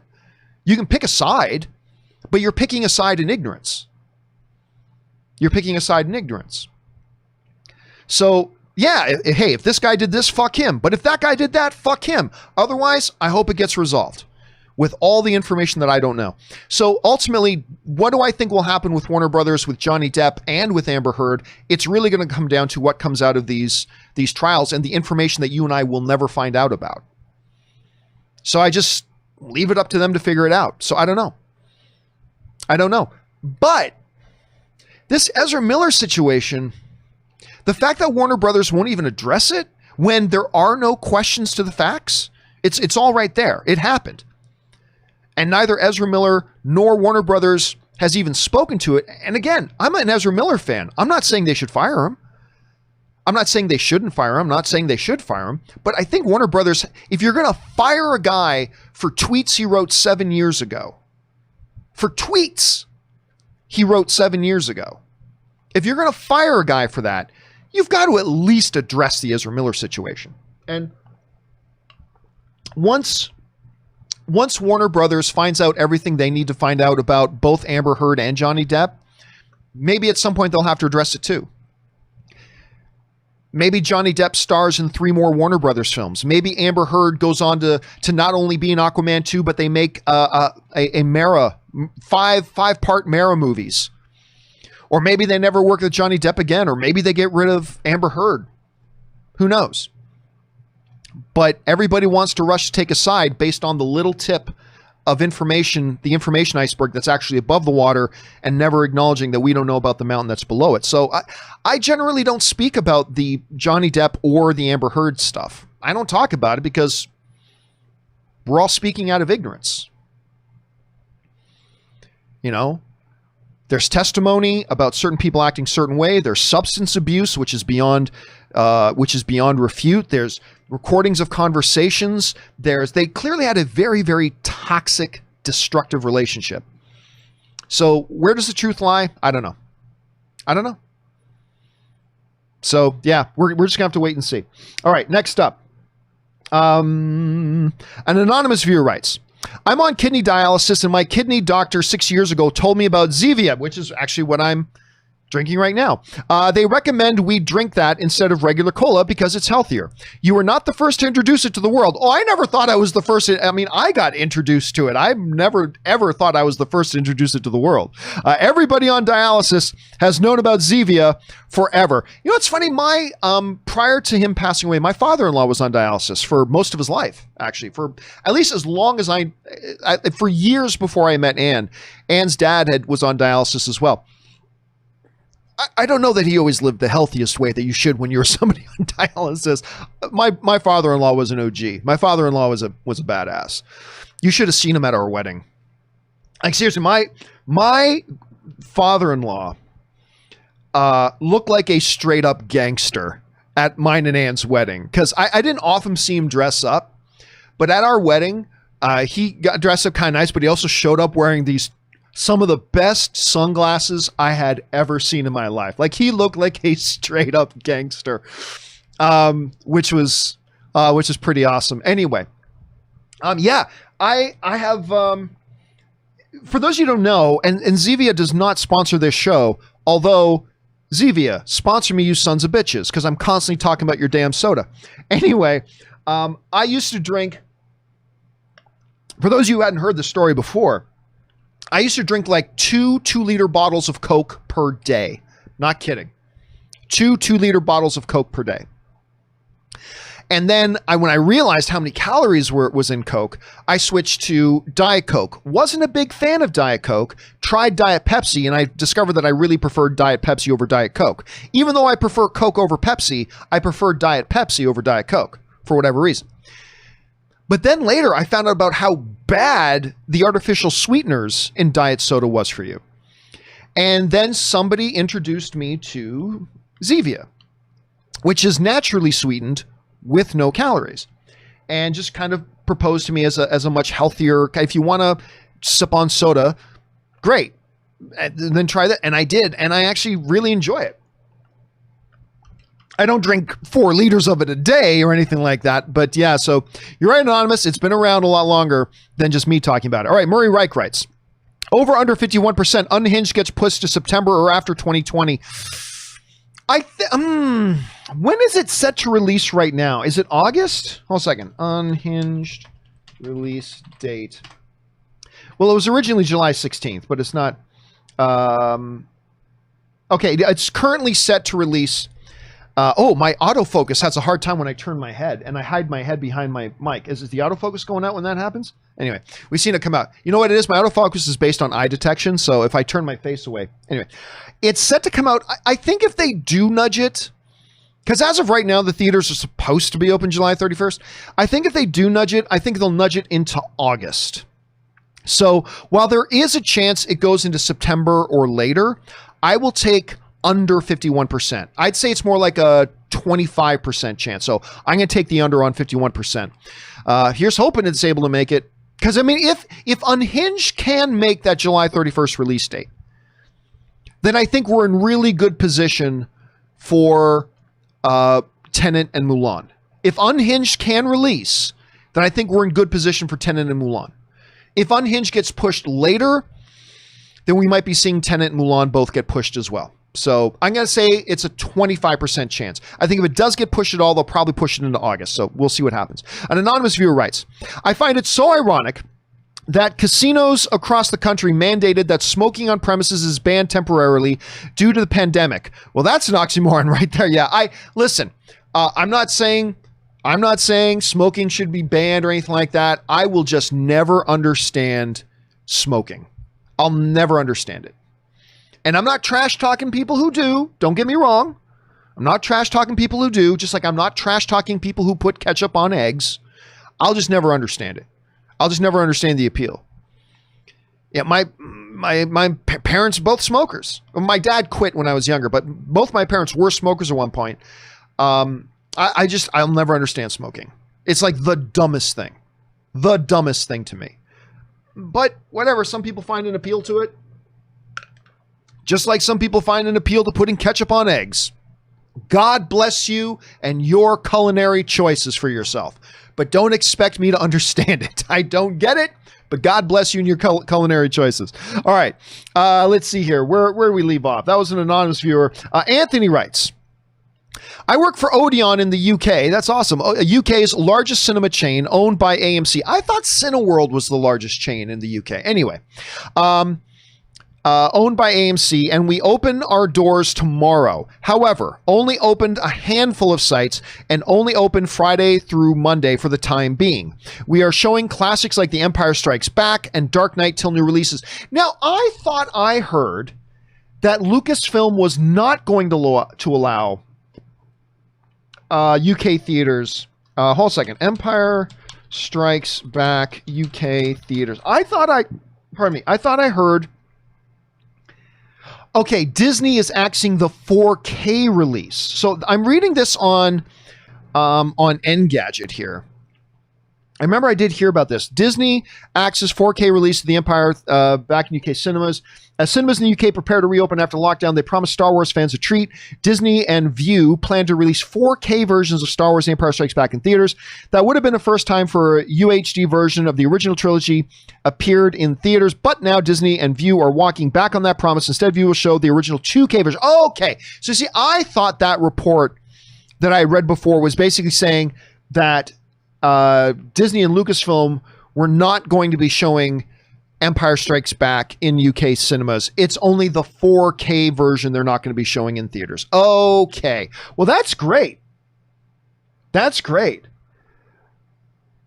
That's wonderful. So yeah, I listen, if it was showing here, I would definitely be in theater to watch it again, even though it's going to be the special edition. I'm not a big fan of the special editions, but they're still Star Wars, so I would totally be there to watch it. They're still great. So that's awesome, man. Here's hoping the rollout goes well. Here's hoping it goes on without a bump, and here's hoping we can get actually back into the regular flow of things sooner rather than later. Here's hoping. All right, thanks for writing that in, Anthony. Steve Joseph writes, do you think UFC fighters should more than 20%, you probably meant earn, do you think UFC fighters should earn more than 20% of revenue, and will a union work in the UFC? Listen, you can't. Here's the thing. You can't be ignorant about that, right? And I mean that by the literal term, ignorant. I mean by operating without knowledge. You can't be ignorant about this, because it's way more than a question. Because on its surface, it sounds like, oh, yeah, the fighter should earn more than 20%, but I don't know the economics of how the UFC works. I mean, seriously, if between all the staffing, facilities, broadcasting, licensing fees, all the venues, and blah, blah, blah, if all that takes up 70% of their revenue, then no, I don't think fighters should earn 20% or more of the revenue, because that only leaves 10% of the revenue left. So no. If, however, all the overhead equals 40% of the UFC's revenue, then yeah, fighters should get 20%, because that still leaves 40% of the revenue for shareholders, the corporate interests, all that kind of stuff, then yes. But you just can't ask a question like that at face value, because there's a lot more of the question. And I don't know the finances of the UFC. The UFC isn't the same money-making machine that the NFL is. The UFC doesn't generate the same revenue that a Major League Baseball does. Their ratio of overhead expenses to revenue is a much different proportion than, say, NFL, Major League Baseball, whatever. And what I'm saying is, I don't know what that ratio is. I don't know what the ratio is. So if the ratio right now for the UFC is still very, very leaning towards operating expenses, then maybe no, fighters shouldn't get more than 20%. If, however, there's still a lot left over after overhead expenses, then maybe yes. But unless we know those numbers, you can't just answer that question in a vacuum, because it's misleading. Because yes, in a vacuum, on its surface, yeah, well, the fighters are the fighters. They should definitely get more than 20%. But we don't know how much it actually costs to operate that business. I'm not saying it does cost more. I'm not saying it doesn't. I'm saying I don't know. But without that vital piece of information, there's no way to answer that question. There's no way to answer that question without that vital piece of information. So It's an unanswerable question. Do I think a union would work in the UFC? I don't think so. I don't think you can have a UFC union. I think you could have a professional fighters union, and there have been fighters that have advocated for that in the past. That would apply then to all fight promotions, including One Championship, Bellator, UFC, on and on. But you'd have to have like one central fighters union because there are multiple professional fighting leagues, fighting organizations. So, I don't know. It really all depends. All right. Thanks for all. That was, then we go to Andy Hong, who writes, one of two. Hey, John, thank you so much for the advice you gave me about moving on to the next job. Your words meant so much to me. Oh, I appreciate that, man. I'm now on a 2-week vacation before I start my new job. It's so surreal having all this free time since I haven't been on a break in about 6 years. I know the feeling, man. But I'm not just screwing around, as I am also studying and getting familiar with some topology for power supplies as my employer recommended to prepare for my electrical engineering job. How about you? How are you handling your break? Well, there are two major things about the hiatus the John Campea Show has been on. Major thing number one is that I get to sleep in, past 5 a.m., which has been great. I've loved that. Today I rolled out of bed at 7 a.m., which was awesome. I loved it. So that's one big thing, is getting to sleep a little bit more. But it actually hasn't been much of a break for me because I've been working a lot on my documentary, which, couldn't end up being a big bag of shit for all I know, whatever. But I've been working very, very hard on my documentary. And so it hasn't really been a break. Really, the purpose of the hiatus from the John Campea Show was to give me a little bit of break from the day in, day out grind of doing the John Campea Show, which is like a 14-hour-a-day job. But I had not been getting enough work done on my documentary. And then I've been mounting more and more, feeling the pressure of that, of having put all this effort into the documentary and then getting very, very little work done on my documentary in the last 3 or 4 months. I've been getting some work done, but very little. And I really needed, for my own mental health, to know that I made some significant progress on my documentary. So I've been using most of my time to do that. My wife and I haven't really had a chance to get away. We did take a weekend away to San Diego, which was good. But I'm kind of like you. It's a break, but not much of a break because I've still been working on other things. But overall, I do feel more refreshed. I was right on the borderline of burning out a few weeks ago, and I feel a lot more refreshed. And I am looking forward to starting the John Campea Show back up on Monday. So people who've been wondering, where's the podcast and where are the segments and all that kind of stuff? It all comes back when the John Campea Show comes back on Monday, and I'm looking forward to it. Thanks for that, Andy, and good luck on starting your new job, dude. I hope it goes well for you. Let's see here. Where are we at? All right, Anthony writes, when Warner Brothers does get around to remaking Lord of the Rings, how do you think they will remake them? 3-hour movies like the originals, or split the books up into like 2 separate movies, making 6 films? What would you do? Who knows? That's such a wildly theoretical question. That's actually a theoretical question based upon another theoretical question. If it ever happens, what would they do when they do? So it's a theoretical based on another theoretical. So it's almost impossible to answer. Look, all we can say is the way New Line handled it worked really well. 3 films, a film representing each book that was about 3 hours long, worked great. It's difficult today to plan for a 4 or 5 or 6 part series. Hell, it's difficult today to even plan a trilogy because a lot of movies don't work the way that filmmakers thought they were going to work. And all of a sudden your plans are dead after the first movie. Like the movie about dragons, Aragorn, I think, Aragorn, is that what it was called? Anyway, the one about the dragons, very, very popular book series, right? They totally spent so much money on it because they were planning for a trilogy. And they even paid it upfront money to lay the groundwork for parts 2 and part 3. But what happened? The first movie came out and it bombed. And so that trilogy went away and that whole plan went out the window. So it's kind of hard, but my thought is, if and when they ever do get around to redoing Lord of the Rings, and of course we do have an Amazon series, but it's not a reboot. It's going to be set at the beginning of the Second Age, which is not a period of time we've ever seen on the screen before. So it's not a reboot, but when and if they ever do get around to rebooting the Lord of the Rings movies, which I think is probably many years away, my gut would be you do it in the same format. 3 movies, each movie representing each one of the books. So that's my guess. I got nothing to base that on other than pure speculation, but that's my guess. All right, next up, James Welsh writes, if they ever get around to remaking The Godfather, who do you think the studio could attract, or do you think the studio could attract high-profile actors and directors for the roles? Or do you think every A-list actor and director would be put off because if they mess it up, it would damage their reputation? Well, look, anytime you put out a bad product, it hurts your reputation a little. Every time you put out a bad product, that happens. Daniel Day-Lewis has been in a bad movie, but it didn't hurt him overall. But whenever you do that, look, getting involved in any movie is always a little bit of a risk. It's always a little bit of a risk. It really would all come down to who the director was, right? Let's put it this way.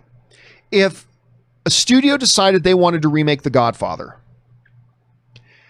and they got a first-time director, that's going to scare off a lot of the big-name talent. A lot of big-name talent might be scared off by that. If, however, they were going to redo The Godfather and Peter Jackson wanted to do it, well, a lot of talent would be cool with that because they trust Peter Jackson. If they remade The Godfather and a Christopher Nolan was directing it, not that I see that as a good fit, but if it was Christopher Nolan, then yes, the high-profile talent would line up to work with him on that. If they were to redo The Godfather and Marty Scorsese was going to direct it, then yes, high-profile talent would line up to work with him on that.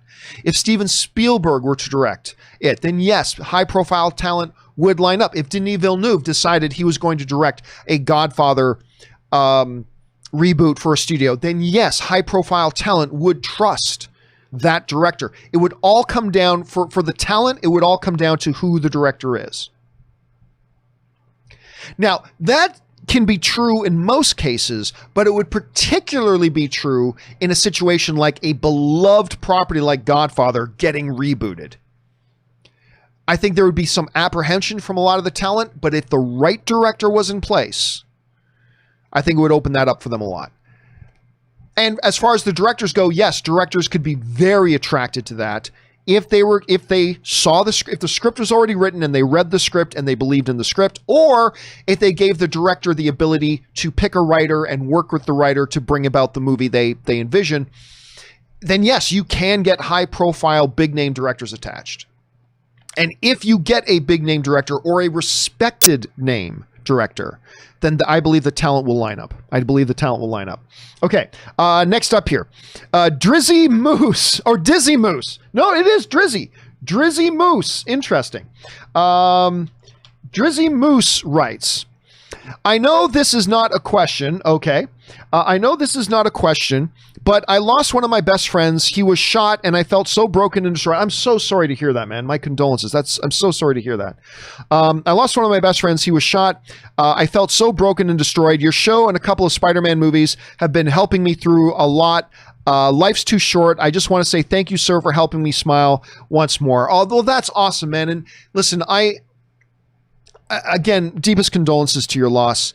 I am always find it so wonderful that the world of movies and storytelling and the fandom that surrounds it can be that oasis for us as film fans. It can be that oasis for us, that we can get together, think about other things, dream bigger dreams, all that kind of stuff, to give our minds and our emotions a slight period of time to rest, to recuperate, to resuscitate, and to just get our legs back under us emotionally.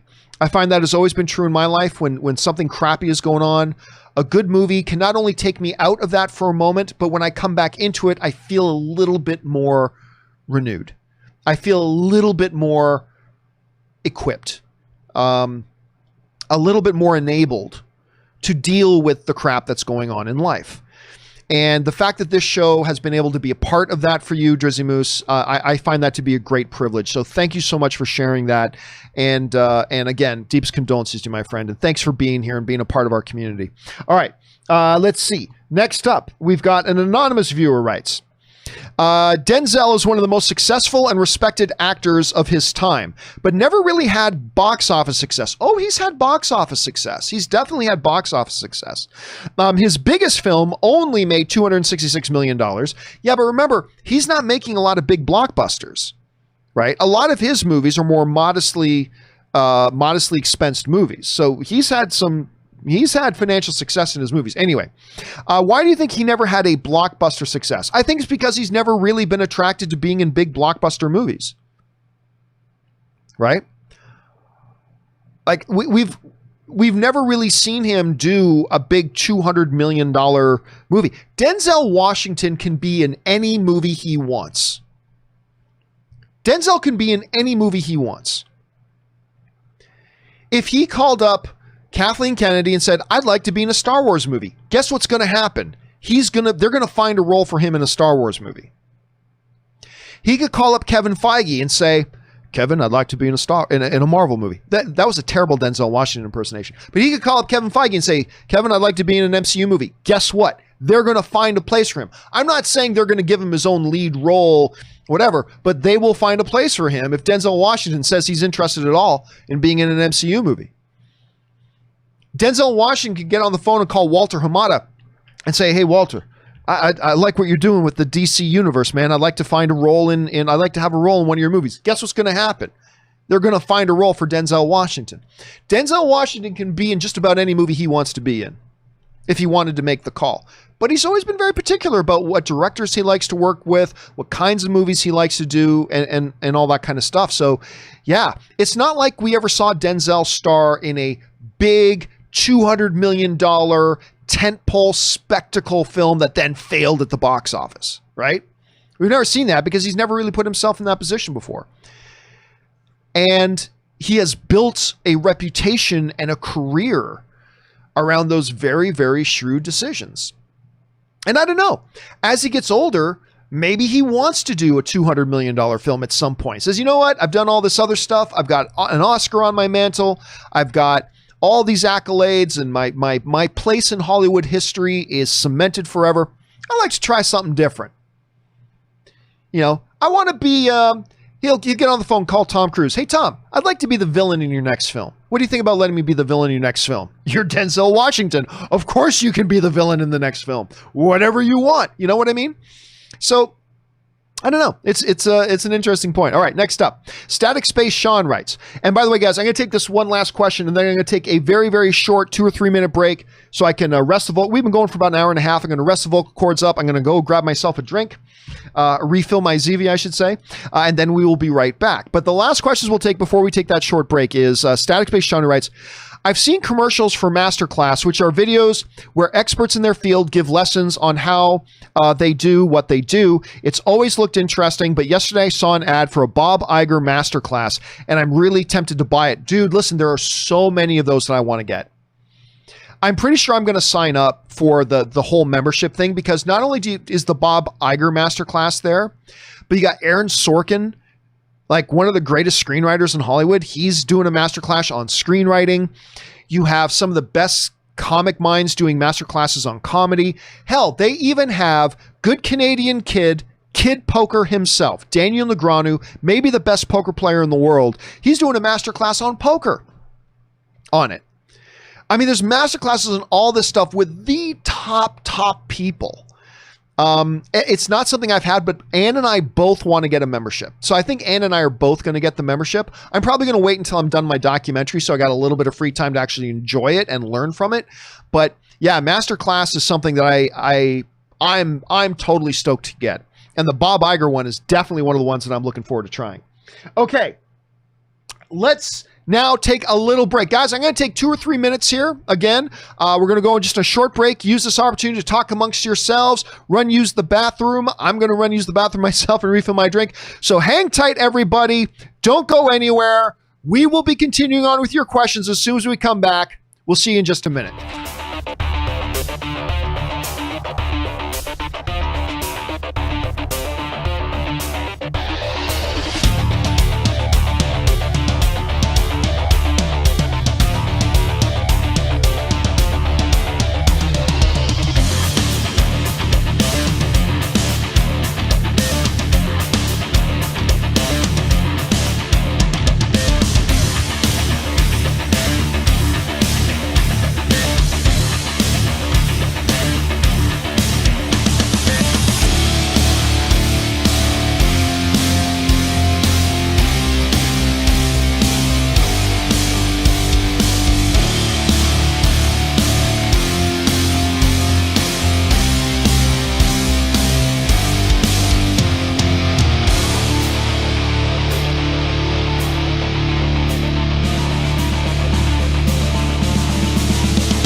And we are back. Thank you so much for your patience and indulgence as I took just a little bit of a break there.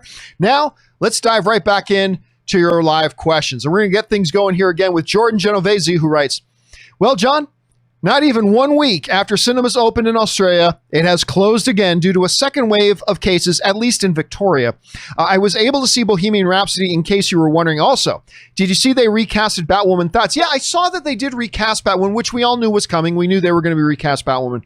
They got an actress that I'm completely not familiar with. Now, she comes from the show called God Friended Me, which I heard was a pretty good show, but I never watched it. I never saw an episode of it, much like a lot of shows on TV these days. But they cast her. Now, we knew that Ruby Rose was gone, but not only were they getting rid of Ruby Rose, but they also got rid of her character. So the character Ruby Rose played is no longer the Batwoman character. We talked about this weeks ago that they were going to get a whole new character was going to take on the Batwoman mantle. And they hired a new girl. Again, she comes from God Friended Me. I've heard she's pretty good, but I've never watched the show, so I don't know that myself. But then again, I'm also not invested in it because I'm not a big fan of the Batwoman show. I gave it about 3 episodes and it just didn't get me. It just couldn't hook me. So I kind of ditched on the show. So I'm not invested in it. But hey, yeah, as long as the actress is good, man, that's all that matters. All that matters is did they get a good actress? All right, thanks for that, Genovese. And hopefully, hey, listen. Good on Australia. Australia is one of the countries that's been doing it right about trying to keep this COVID thing in check. And if they see a little bit of a spike and they want to take some steps to try to get it back under control so we can get back to the theaters opening, even if it's just in one isolated area, good on them for that. All right. Let's see here. Jordan Genovese also writes, adding on to seeing Bohemian Rhapsody, which is really good. Me and my sister were the only ones in the cinema.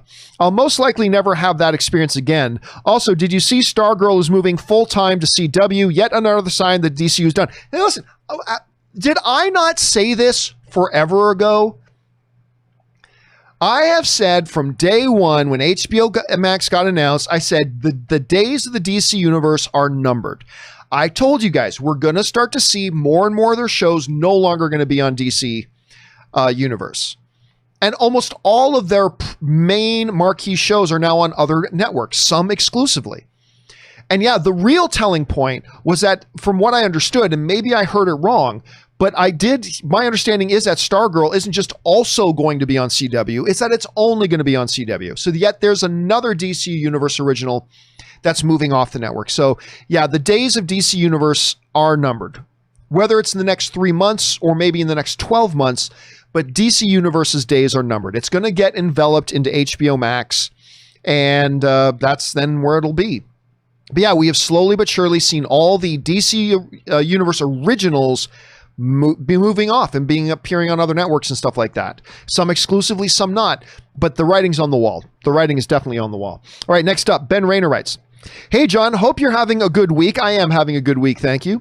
And can't wait for your show to come back next week. Question, can one scene ruin or take enjoyment away from you for an entire movie? Curious to hear your thoughts. Have a good one. Well, somebody else brought up a similar question to that the other day.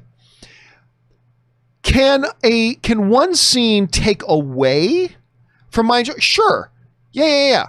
A movie is a collection of moments, right? So a really bad scene can take away, but it won't necessarily ruin a movie for me. I for the most part, no. One really bad, horrible scene does not ruin an entire movie for me.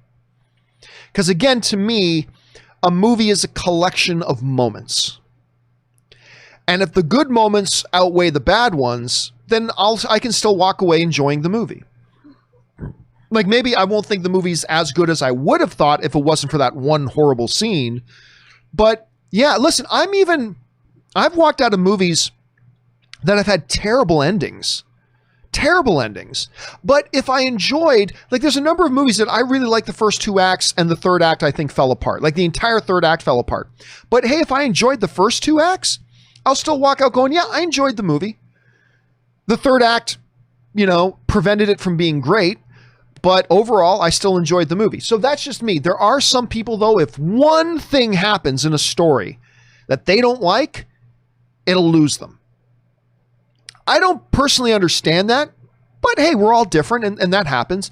Yeah, there are some people that if one thing that they really don't like happens in a movie, then they just check out of the movie, and it can ruin a movie for them. And hey, film fans are all different types of people, man. So that's cool. But yeah, I'm one of those types of people that, for the most part, one really bad scene or one really bad moment, it affects my overall enjoyment a bit, but it wouldn't ruin a movie for me. Even an entire bad act out of the 3 acts of a movie, even one entirely bad act, if the other 2 acts are good, I still walk out enjoying it. But that's just me. All right, thanks for asking, man. CW Coomer writes, one of 2. I'm sure someone brought it up already, but German-American actress Yavika Leslie has been cast as the new Batwoman. She's the one from God Friended Me. She is black, and of course, idiots are talking about white actors being replaced with zero clue of what's going on with this show. Personally, as someone who dropped Batwoman season 1 early on, this new casting will at least get me to check out season 2, episode 1. It's a slim chance, but maybe this new character will have more enticing plot lines and a more charismatic presence than Ruby. Yeah, again, I think a lot of people just have to understand. You're right. I think there are a lot of people who don't understand the situation. Everybody understands Ruby Rose isn't there as the lead in the show anymore. But there are still people out there who don't realize that not only are they replacing Ruby Rose's character, is also being replaced. The character that Ruby Rose plays is no longer going to be the character that is Batwoman. They've replaced Ruby Rose and they've replaced that character. So now a new character is coming along. And this one is going to be black, but they're not changing. See, I've read some people with that mistaken understanding that they thought they were changing Ruby Rose's character's race from white to black and having this new actress. No, Ruby Rose is gone, but they're also getting rid of that character. And now they're saying it's an entirely new character. And they made that announcement weeks ago, and we talked about it on the John Campea Show. So a lot of that, you're right. It is coming from a place of misinformation. It's coming from a place of misinformation. And you're right. With a completely different... If they were just recasting Ruby Rose, I wouldn't check out season 2. But if they're making a fundamental change in the show itself and saying it's a completely different character who is taking on the mantle of Batwoman, then I might check out season 2. I might check out season 2, episodes 1, 2, and 3, and give it another chance. I'm not going to have high hopes because I didn't like the first season, but or at least the limited amount that I saw the first season. But this might be enough to entice me to check it out. If it was just changing actresses, probably wouldn't be interested in checking it out. But it's a fundamental change in direction for the show? Okay, I might give it a shot. We'll see. I may give it a shot. I don't know for sure. No promises, but I might give it a shot. Anyway, thanks for sharing that, CW. All right. John Klobacher writes, Moi, good night, everybody. Oh, I can't remember who that's from. Moi, good night, everybody. I feel like that's like a famous character, it wasn't Carol Burnett. I can't remember who did it, John. I'm stumped on that one. I don't know who did that one. All right, Raj writes, hey, John, happy holidays. Revisited the HBO Holocaust drama Conspiracy. Oh, my God. Kenneth Branagh. King's Speech. Why am I freezing? I love this actor. Why am I freezing on the name of King's Speech? And by the way, an appearance by Tom Hiddleston. An actor nobody had heard of at the time. A young Tom Hiddleston has a brief little tiny part in that movie. Anyway, Kenneth Branagh, Stanley Tucci, Colin Firth. Thank you for putting in. Yes, Colin Firth. Kenneth Branagh, Stanley Tucci, Colin Firth. Great cast and goes to show what a great content HBO has. A 90-minute film around a table and yet so engaging. I'm telling you what, there's a scene in that movie where Colin Firth, they're having this argument about who hates the Jews the most. How dare you question my hatred of the Jews? Anyway, but it's powerful, man. Powerful scene with like these world-class actors around this table. And again, I didn't realize this until I stumbled across it a couple of years ago, but Tom Hiddleston, Loki himself, has this ever so brief appearance in the movie back before anybody knew who. But you're right. HBO is, I believe, the standard bearer on television when it comes to quality content. Others have done a great job. Netflix has done terrific television. Amazon Prime, as young as it is, has done some terrific television. There's great stuff out there. But HBO despite how badly they effed up their whole launch of HBO Max, which I still don't know how they were that incompetent, but be that as it may, HBO to me is the standard when it comes to overall excellence in creating content for television. They are outstanding. But yeah, I haven't watched that Conspiracy in a while, and I should go back and watch it again. Thanks for bringing that one up, Raj. This is a great recommendation. All right, 50 Shades of Geek writes, today is my birthday. Well, happy birthday, man. But who the hell cares about me anyway? What we do around here? Happy birthday to the amazing, that's right, it is Tom Hanks' birthday today.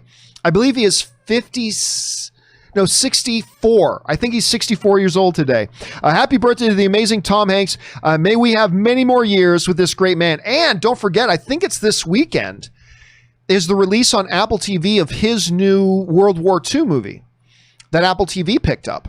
I think it's this weekend. I think somebody else mentioned that it was going to be this weekend. So I think it's this weekend. I think, if I'm not mistaken, there are 3 significant movies coming out on streaming this weekend. One is that Charlize Theron movie about their like immortal soldiers and old guards. I think that's what it's called. Anyway, then we got that Tom Hanks World War II Navy movie. And then there's the Andy Samberg comedy Palm Springs. That looks like an absolute Groundhog Day ripoff, but I hear it's really quite good. So there's 3 actual ones coming out. But yes, indeed, happy birthday to one of the greatest treasures in the Hollywood industry, Tom Hanks. So happy birthday to him. And happy birthday to you too, 50 Shades. May you have a great day and a great year ahead of you, my friend. All right, 50 Shades also writes, movie theaters were supposed to reopen in Israel today, but not anymore. The reopening was postponed again due to spikes in COVID cases. I guess I'll celebrate at home this year. Well, again, some great stuff popping up on streaming this weekend. Hopefully that'll be enough to help you celebrate. You know what we're watching in my household, by the way? Speaking of streaming and stuff we can watch at home. So The Boys season 2 is coming out here pretty soon. Actually, when does it come out? Hold on a second. The Boys season 2 release date. It's coming up really soon. September 4th. So The Boys season 2 is coming out here soon. And Anne and Kaori have never watched The Boys. So now we've gotten into a habit that later in the evening, Kaori pops by because she lives 1 block away from us. So she just walks over and we've been watching The Boys because they've never seen it. And we just finished episode 3 of season 1 and they're loving it, which makes me very happy. So they're loving it, which is great. So a lot of good other stuff to watch on TV right now, including those 3 movies we got opening this weekend. So hopefully that'll be enough to get you through 50 Shades until the theaters can open there. All right. I always mispronounce his name. Guillermo Labelle, I'm sure I'm mispronouncing that right.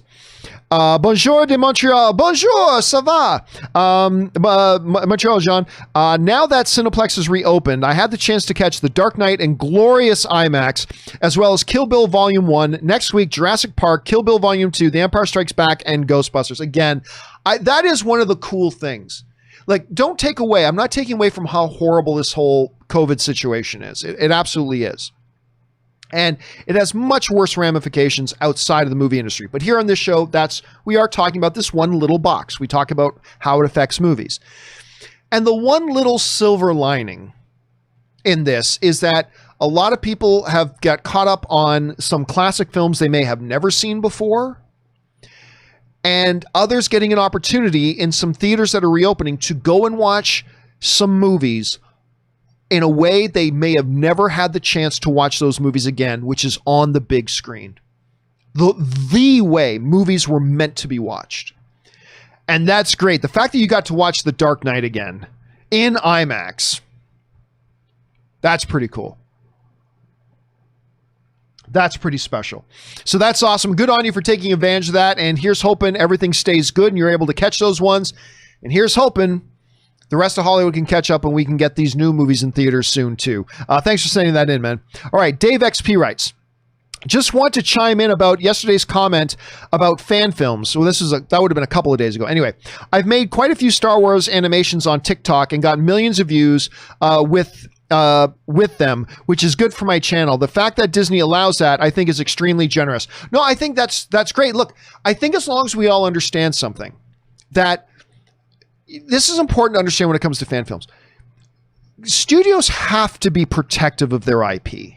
They have to be protective of their IP. Because you doing something with their character can have negative implications on the image of that character and can have a negative impact on the studios. The studios need to protect their IP. And so I have no problem. I think it's unfortunate, but I have no problem when a studio steps in and says, you can't make fan films based on our characters and our IP. I get it. And I don't think that's terrible of them to do. No, they're just being greedy. I don't think any of that. I think they're just being cautious and protecting their IP. But I also think it's great when studios allow the community to do some stuff with their characters and their IP, i.e. fan films. I think that's really fun. Actually, I'd never even heard of it until yesterday. I just watched this Gambit fan film that's got Eric Roberts in it from Best of the Best. I love Eric Roberts. I just saw this little Gambit fan film yesterday on YouTube. It was really fun. I mean, it's not movie quality, but it was really fun. I had a good time, but I understood it's just a fan film. So I think it's great that Disney allows the community to do that. But I also wouldn't have a problem with Disney or Paramount or Universal or any other studio if they said, listen, guys, we've got to protect our intellectual property because this is worth a lot. And so therefore, we're not going to allow fan films. If they did that, I'd say, you know what? That's unfortunate, but I get it. I have made fan films and I enjoy watching some fan films. So I think it's great that they do allow it, but it's just very generous of them. If they stepped in and said no, I think that's perfectly reasonable and understandable. But the fact that they don't do that in a lot of cases and just let people make these fan films, I think that's pretty nice. So, we give shit to the corporations quite often, as we should. I think we got to give them a little bit of a tip of the cap when we acknowledge that they're actually pretty cool to the fan community and allowing stuff like that to happen. So I agree, Dave. By the way, TikTok, did you see this in the news? TikTok just got banned in India, which is their second biggest market is India. They got millions of users in India. TikTok just got banned in India. And Buffalo Studio Design sent in a super chat badge. Thank you so much for that, Buffalo Studio. I appreciate that, man. Anyway, where was I? Oh, yes. India, they just banned TikTok because it's a Chinese company. And have you seen in the news lately, they're talking about banning TikTok in the US as well. Now, I don't use TikTok. I never got into Vine because I thought Vine's going to come and go. And sure enough, it came and went. I never really got into a lot of stuff. And I never got into TikTok, although I know it's very, very popular. But I know a lot of people use it and they're talking about banning TikTok in the US. Which is going to be really interesting to see if that happens. Anyway, Tom Weinberg writes, I watched Sausage Party today. What in the name of all that is good in the world was that? Listen, Sausage Party just isn't that good. That's the thing. It's just not that good. But I would be lying to you if I didn't tell you the ending of that movie isn't completely bonkers. I mean, I just love the audaciousness of the ending. That whole final 10 minutes or however long it is some of the most bonkers, ridiculous, crazy things I've seen in a movie. And I won't give away what it is, but it is absolutely bonkers. And I'd be lying if I didn't tell you I appreciated it. I did. The rest of the movie just wasn't that good. Which is, I mean, I thought the premise was interesting and all this kind of stuff, but I just found it to be ultimately kind of a not good movie. Great ending though. I laughed myself sick during the whole final bit of it. The ending is fantastic. But yeah, I didn't think it was all that good of a movie. But the ending's bonkers, man. The ending is bonkers. All right, Frank writes, after everything you told us about the current situation, over under 40%, the golden age of Hollywood blockbuster cinema is over or will be over in the next 2 to 3 years. I would say under 40%. I think, look, theaters are going to reopen. Whether they reopen in the next few weeks or in the next couple of months, at some point they're going to reopen. As long as it's soon enough that theaters survive. Because the movie theater companies cannot exist much longer like this. But if they can get back into business, listen, all these people are saying, no one's going to go back to the movies. That's not true. That's not true. And I can tell you that that's not true because I have seen what happens. Ann and I were in San Diego, and, we would take a stroll along the waterfront. And as we started to go downtown, the streets were packed with people. And every bar in the Gaslamp District, which is right around where the Comic-Con is held, at the convention center, every bar was packed to the windows and had lines of people lining up outside. And so Ann and I avoided the downtown Gaslamp, and we walked around other blocks where there weren't as many people, because we didn't feel like rubbing shoulders with a bunch of people who weren't wearing masks anyway. But even in Los Angeles, when they did open restaurants open again, boom, immediately. I mean, a lot of the restaurants were doing it right, only having certain amount of tables available, distancing people, all that kind of stuff. They were doing the right things, but they were packed to what their limited capacity was. So when people tell me, oh, you know what, John, I don't think people are going to want to go back out to the theaters, all I'll say is, guess what? Every other thing I've seen open back up, people instantly flock back to it. People, including myself and a lot of others, are yearning to get back to doing to their things that they consider a normal part of their day. So yes, when the movie theaters open back up, and when Tenet hits theaters, and they've been back open for a while, so word gets out that the theaters are open, a few people will come to the theaters to see the old movies. Not a ton of people, but a few people will come back to see the older movies. But it's all about getting the word out that the theaters are open again, and getting a few people back in the habit of coming to the movies, and then making a big marketing push saying, guys, in 10 days, the brand new Christopher Nolan Warner Brothers masterpiece, Tenet, hits theaters. And shortly after that, the new Disney film, Mulan, hits theaters. And all that kind of stuff. People will go. People will go. Because everything else I've seen proves that they will. And whether that's a good or a bad idea, hey, my position on it is, as long as the theaters are very strict about the safety precautions and mandates, lots of hand sanitizer, have lots of limit the amount of seating, have social distancing rules in place, require people to have masks when they're not eating or drinking at the moment, all that kind of stuff. As long as they're doing all that, I'm all for it. But make no mistake, people will come back, because we've already seen it prove that they do. So I'm going to say under 40%. So I don't think the golden age of Hollywood blockbusters are over. As long as they can get these theaters open back up again before, like, say, October. Because if it goes past October, we just may not see the movie theaters open again. And if the movie theaters don't open again, then no, blockbusters are gone. Blockbusters are dead. But right now, it looks like they will get the theaters open. Let's just hope people don't act stupid. All right, good question for right in there, Frank. All right, Simon Blakemore writes, hey, John, how's it going? It's going well. Thank you so much, Simon. I've never played The Last of Us or watched the cutscene movie. I was wondering, with the TV show coming soon, is it worth watching the cutscene movie, or should I just wait for the TV show to come out? Well, here's the thing, Simon. I have no idea what they're doing with the show. Like, I have no idea if they're actually going to follow the stuff in the game, or if it's just going to be really influenced by the game, or be inspired by the game, or are they actually following it? So my gut feeling is to say, yeah, play the games. The second best thing to playing the games is watching the full cutscene movies. And when I say that, don't just watch the 3-hour cutscene movie, because there's a lot of gameplay where story is revealed through the gameplay that isn't in cutscenes.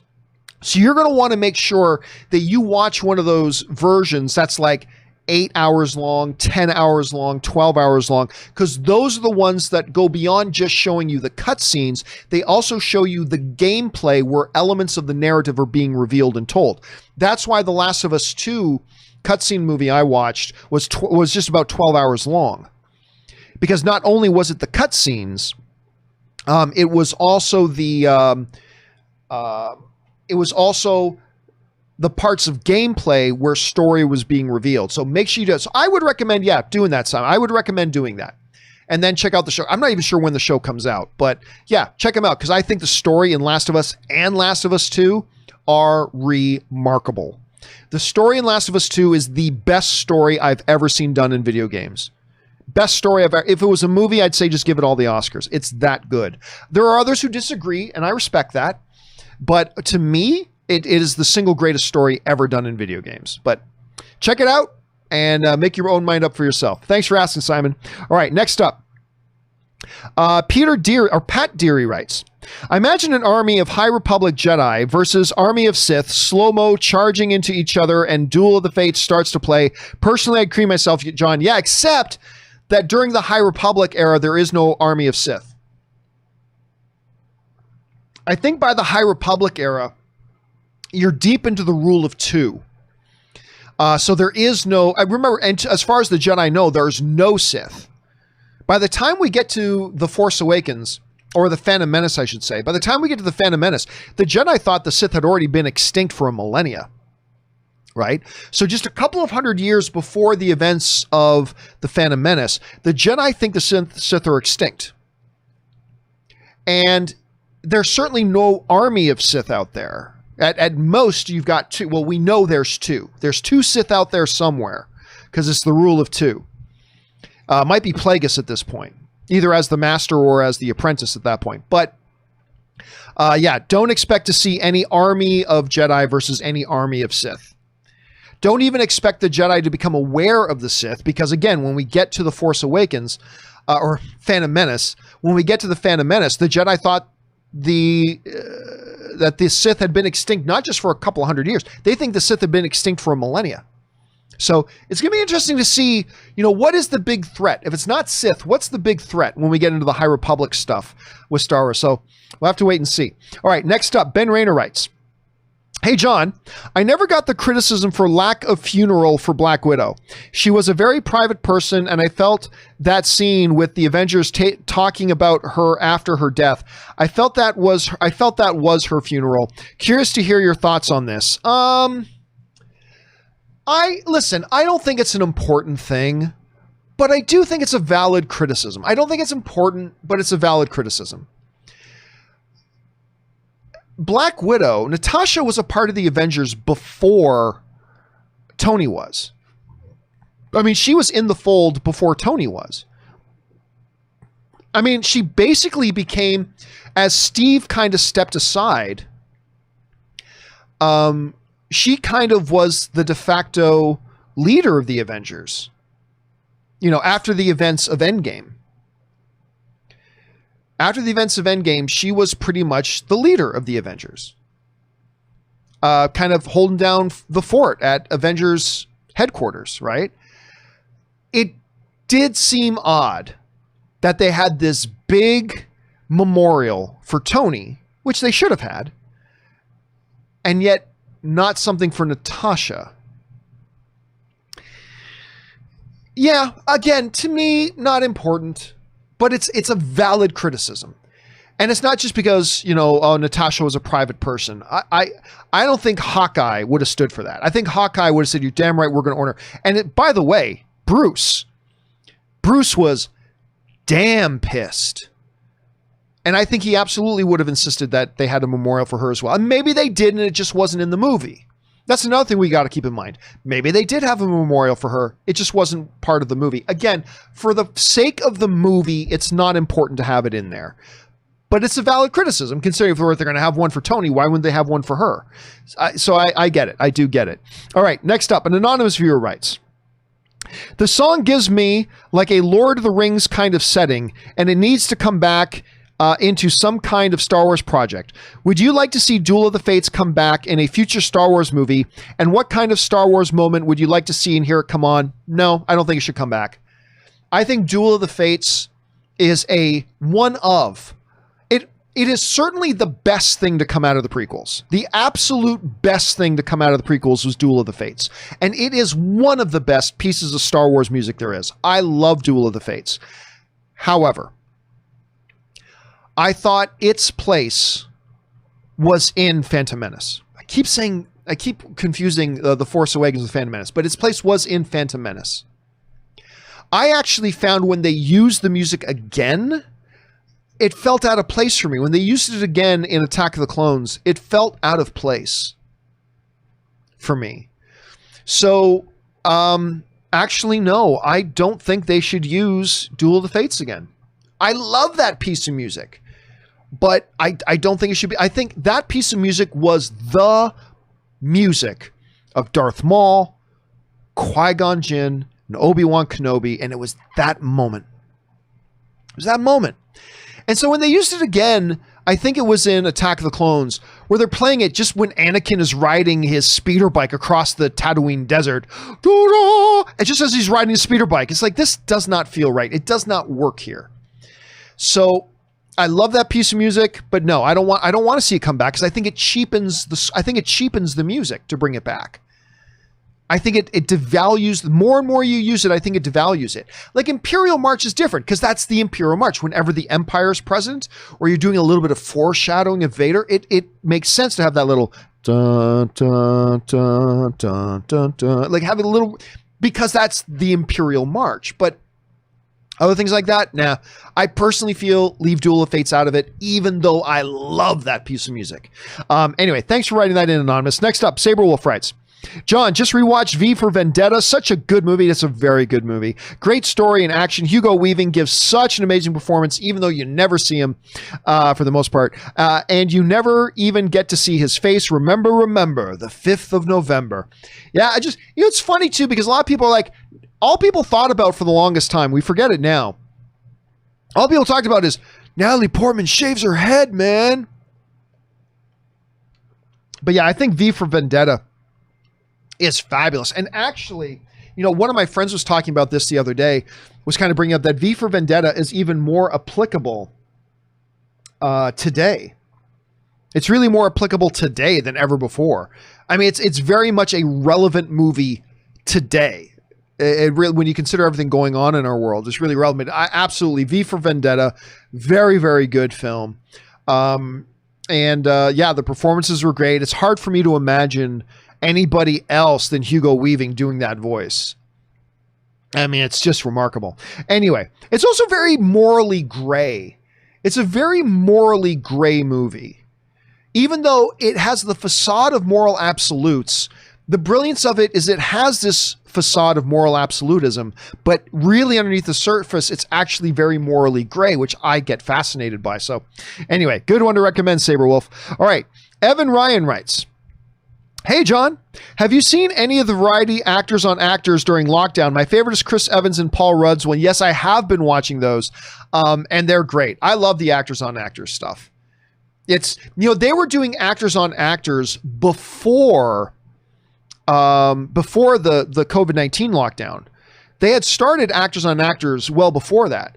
They did this really neat one with Robert Pattinson and, who was it? He was doing it with one of the high profile actresses, and I'm forgetting who it was, but there was one with Robert Pattinson that was really good. There was a number of them. So they started even before the lockdown, and they just continued going on with them since. And I really do. Variety's doing some really good stuff that way. They're doing some really, really good stuff. I like that Variety over the last number of years, and the Hollywood Reporter as well, because the Hollywood Reporter does their roundtable stuff, that is including that one they did with all the studio heads, and they've done directors roundtables as well. It's really neat to see outlets as important as like Hollywood Reporter and Variety also branching out and doing special stuff like this, because I get a real kick out of it. All right. Thanks, Ryan. Where's Waldo writes, the Weinstein's executive produced Wind River. Do you think that might have factored into its Oscar chances? Also, any updates on the announcement you and Anne had for Open Mic or the show? I can't remember specifically what you're talking about there. I just can't remember specifically what you're talking about. Actually, no, I don't think that affected the Oscar chances. Listen, you got to remember the Academy is 7,000 members. It's not like that joke Golden Globes where there's like 60 members. 60 members who can literally get on a Zoom call together. Say, hey, what are we going to do about this? Well, we want Brad Pitt to come to the ceremony, so let's make sure we nominate Brad Pitt. I don't know. It's a tough category. Let's just move it to musical and comedy. But this movie's not a musical or comedy. Doesn't matter. Put them in there. I mean, you know what I mean? The Academy is 7,000 members. And contrary to popular erroneous belief, they don't all get on a call together and decide, who are we getting behind this year? They don't do that. I know that's the popular thing of all the conspiracy theorists. It's all bullshit. There's no truth to that. I know a number of the Academy members.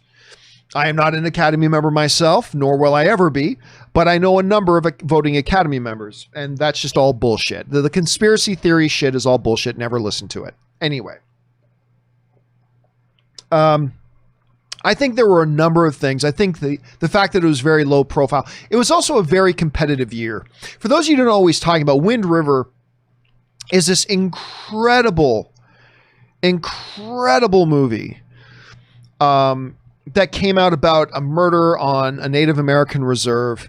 Brilliantly acted, brilliantly written, brilliantly directed. It's just absolutely phenomenal.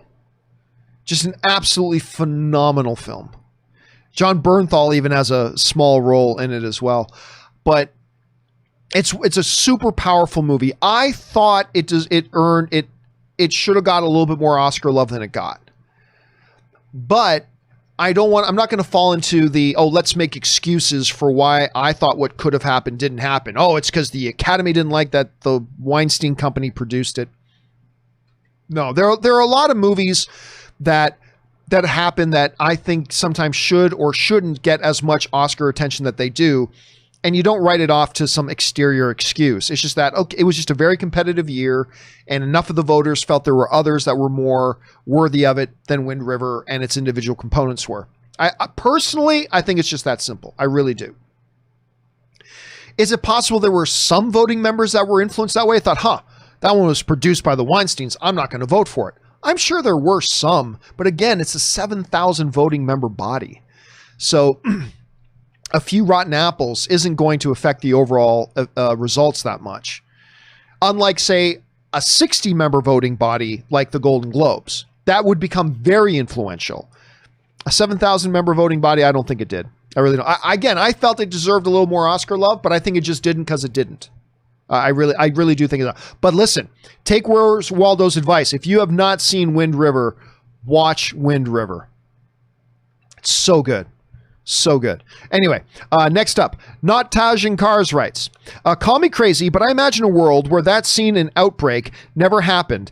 The scare for movie theaters opening wouldn't be as prevalent. That scene has freaked people out for over 25 years. Yeah, there's a scene in Outbreak where somebody who is infected. The thing is, Not Tajin Cars, I don't think it has that much of an impact because not enough people have watched the movie. It's just that's not enough people have watched Outbreak. But there's a scene in the movie, and I talked about this the other day, but when COVID was breaking out, right? Like everybody started watching Contagion again.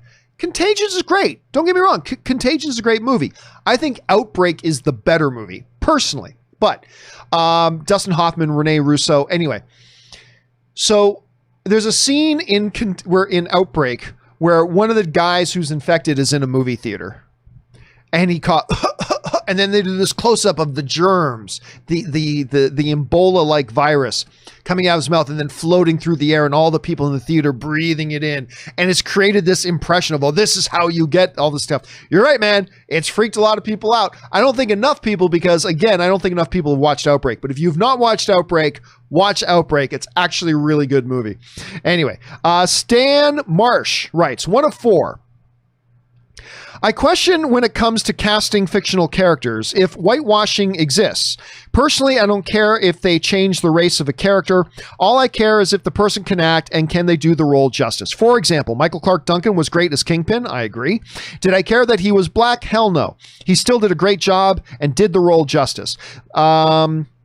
I mentioned at one point that Christy Carlson Romano is my choice to play Esmeralda for a live-action remake of Disney's Hunchback of Notre Dame. A lot of people seem to not like it because of her race.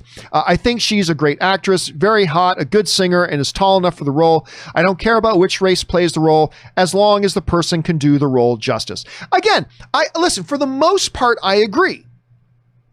For the most part, I agree. That is my basic fundamental mantra when it comes to that is I don't care.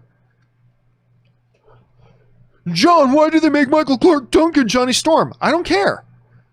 I don't care. It's not important that Johnny Storm be white. There's nothing about that character where Johnny Storm being Caucasian is important. There's nothing about that's important. I do think maybe it is for Bruce Wayne because of narratively who that character is. I do think that's true of like T'Challa, narratively who that character is. But 95% of the time, I don't care because I don't think it matters most of the time. But again, I'm going to go back to what I said a little bit earlier. There is an argument to be made, though, in some cases, where it's like if you're an Asian American looking for some representation in these movies, that it's like, hey, we hardly ever have important Asian characters in a lot of our media today. So if you're going to adapt a property that has a significant Asian character in it, it'd be kind of nice if you didn't even take that one away from us and put in a white actor, right? Or whatever. And again, I'm just using Asians as our avatar here. And yes, full disclosure, I am married to an Asian woman, so that has a little bit to do with it, but I'm just using that as our avatar. There is an argument to be made there. You have to recognize that. Look, it's kind of like this. You have two kids at the table, right? One kid has a bowl filled with potato chips, right? One kid has a bowl filled with potato chips. Let's go to my favorite, Doritos, all right? Not Cool Ranch, although I don't mind Cool Ranch. I mean straightforward, straightforward, none of this spicy Dorito bullshit. I'm talking about good, standard, traditional, regular, cheddar, cheese flavor Doritos, right? So you got two kids with two bowls. One kid bowl's pretty much full with Doritos. Tons of Doritos in their bowl. The other kid's bowl has like 6 chips in it. Like 6 chips, 6 Dorito chips in their bowl, whereas the other kid sitting beside them has a full bowl of like 60, 70, 80 chips. If someone were to come walking along and, as the kids weren't looking, took one of the chips out of Kid A, we'll call Kid A with the full bowl, took one chip out of Kid A's bowl and dropped it in Kid B's bowl, no one's going to think too much of that. Kid A has plenty of Doritos. The other one really doesn't have many. But we would probably think differently if that same person came walking along and took one of the few chips out of Kid B's bowl and put it over into Kid A's already full bowl. They're different situations, right? The overall implication is different for each situation. And again, playing devil's advocate, I think there is a legitimate argument to be made that when you have people groups that are traditionally very underrepresented in our media, and a property comes up that has roles for that underrepresented demographic in our population to be represented, and we even take that away from them, that's like the guy coming up and taking one of the few chips out of Kid B's bowl and putting it into Kid A's bowl, who already has tons. I mean, look, it's more nuanced than that. I'm not pretending that it isn't. It's definitely more nuanced than that. But I'm just, for a basic understanding. But you know me, I generally agree. I don't care. Just put in a great actor, make the movie great, make the character great. As long as the race of the character is not important to the DNA of who and what that character is, then make them anything you want. And give us a good movie. But there are, I think, arguments to be made for some exceptions. All right, next up. Still not Taj and Cars rights. But I also think that movie theaters could do a better job at public awareness. Like, for example, do you know why you never smell a fart in a movie? Because their AC pulls the air upward. Theater air conditioners are some of the most advanced around. Oh, yeah, I know. Yeah, there's a lot of air circulation going on in movie theaters. They pump a lot of AC. Movie theaters, especially in Los Angeles, they pump their even when it's not hot out. the movie theaters in LA are constantly pumping their AC. I think they do need to do a really good job. I think it would behoove them in their best interests to really highlight the things that they do in movie theaters that reduce the risk of infection in a movie theater. I think you're right. It is incumbent upon them to make sure they do stuff like that. All right. Thank you for that. And thanks again, Stan, for sending in that multi-part question. Grady writes, I don't know what your take on this is, but Paris Jackson is set to portray Jesus in a film called Habit opposite Bella Thorne, but the way the film sounds appears to be a mockery of who Christ was. Regardless of faith, this isn't okay. Thoughts? I mean, I don't know. I never heard about it, so I certainly don't care about it.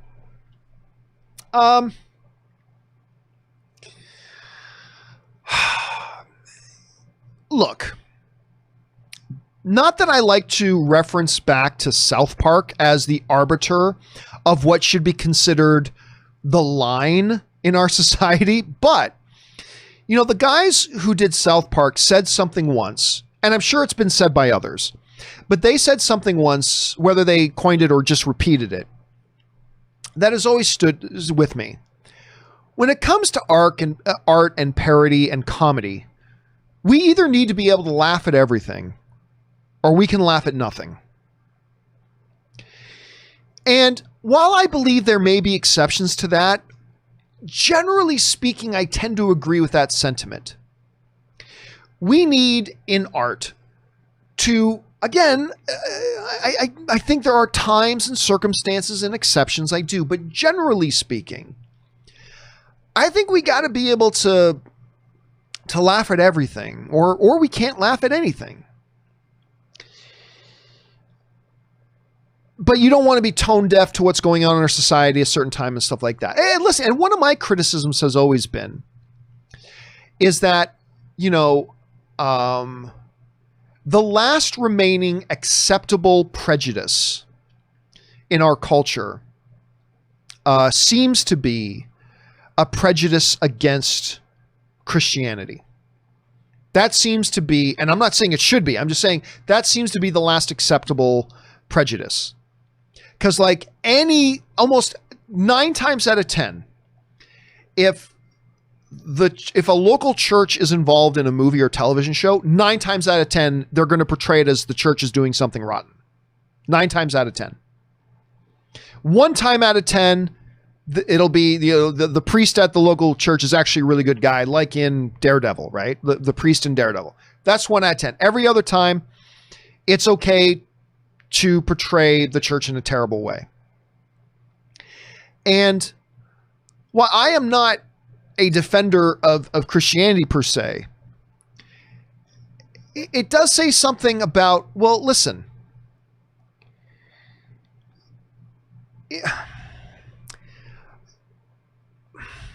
I want to be careful how I say this, because I don't want to be misrepresented. I don't want to misrepresent what it is my thoughts are here. Let's just say it's thin ice. It's thin ice. Should you be able to, in media, openly mock and ridicule certain people's culture, heritage, beliefs, all that kind of stuff? Should you be allowed to do that? And if we say no, then shouldn't that protection be applied to everybody? There's a lot of people in the world that Jesus is the centerpiece of their culture, their heritage, and their belief system. If we say we cannot attack that for other people and other faiths and other cultures and other backgrounds and other whatever, should that not also apply to this group of people?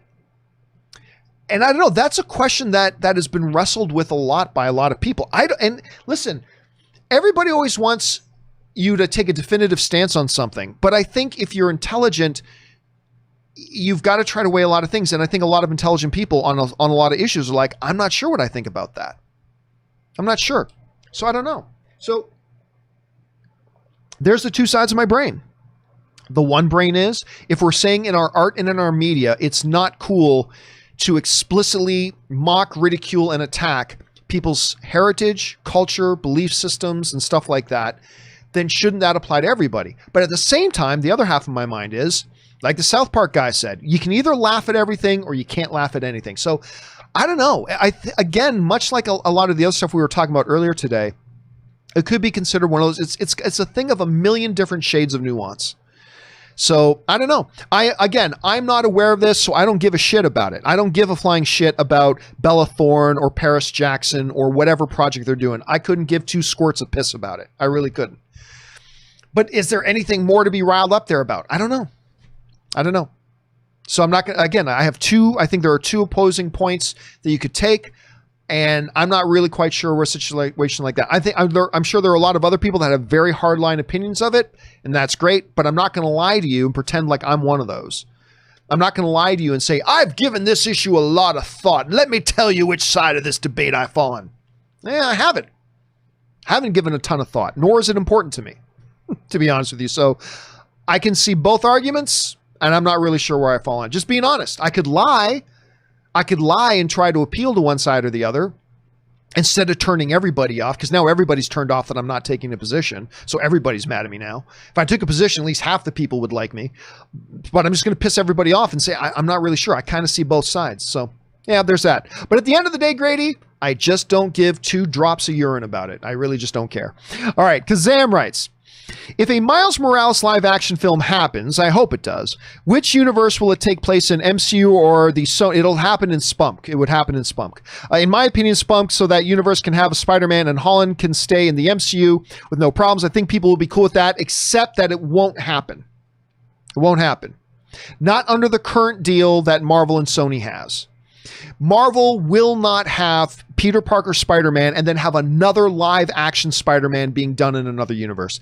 So I can almost guarantee you, I haven't read it myself. But I can almost guarantee you Kevin Feige is very protective of that shit.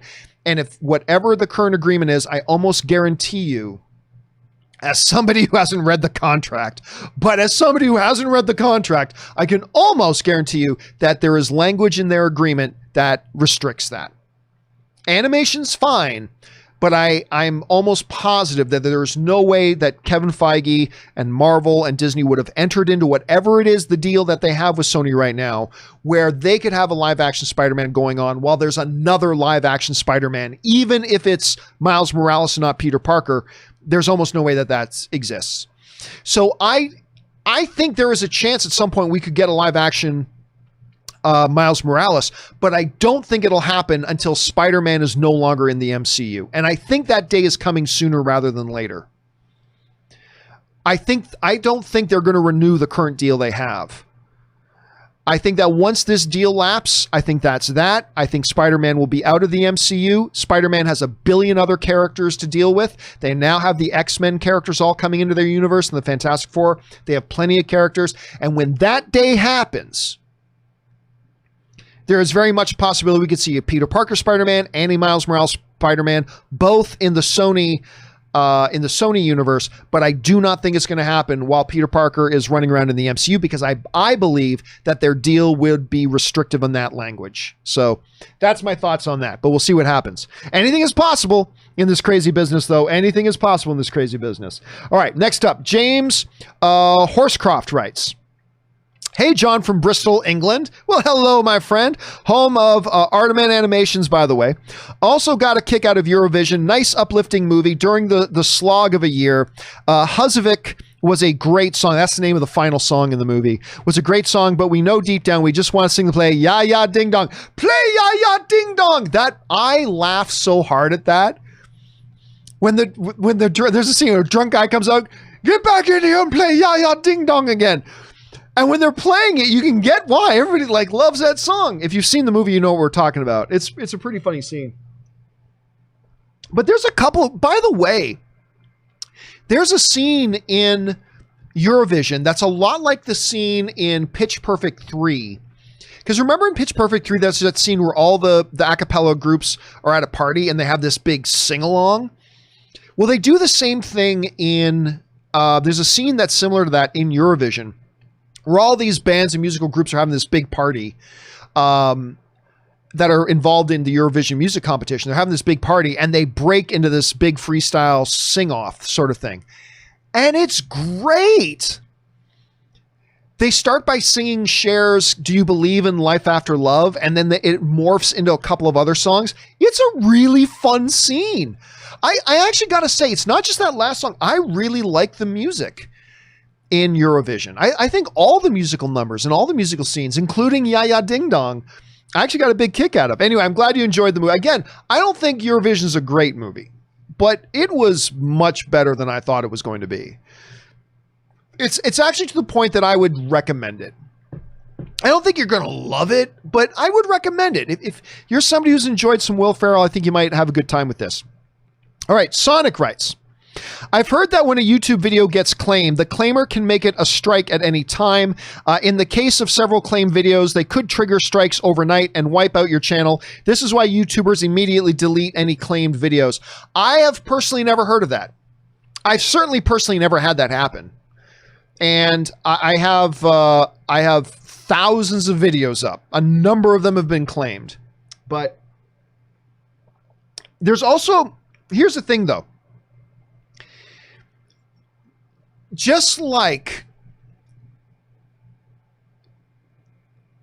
it's difficult for me to want to get into a fight that could lead to a strike,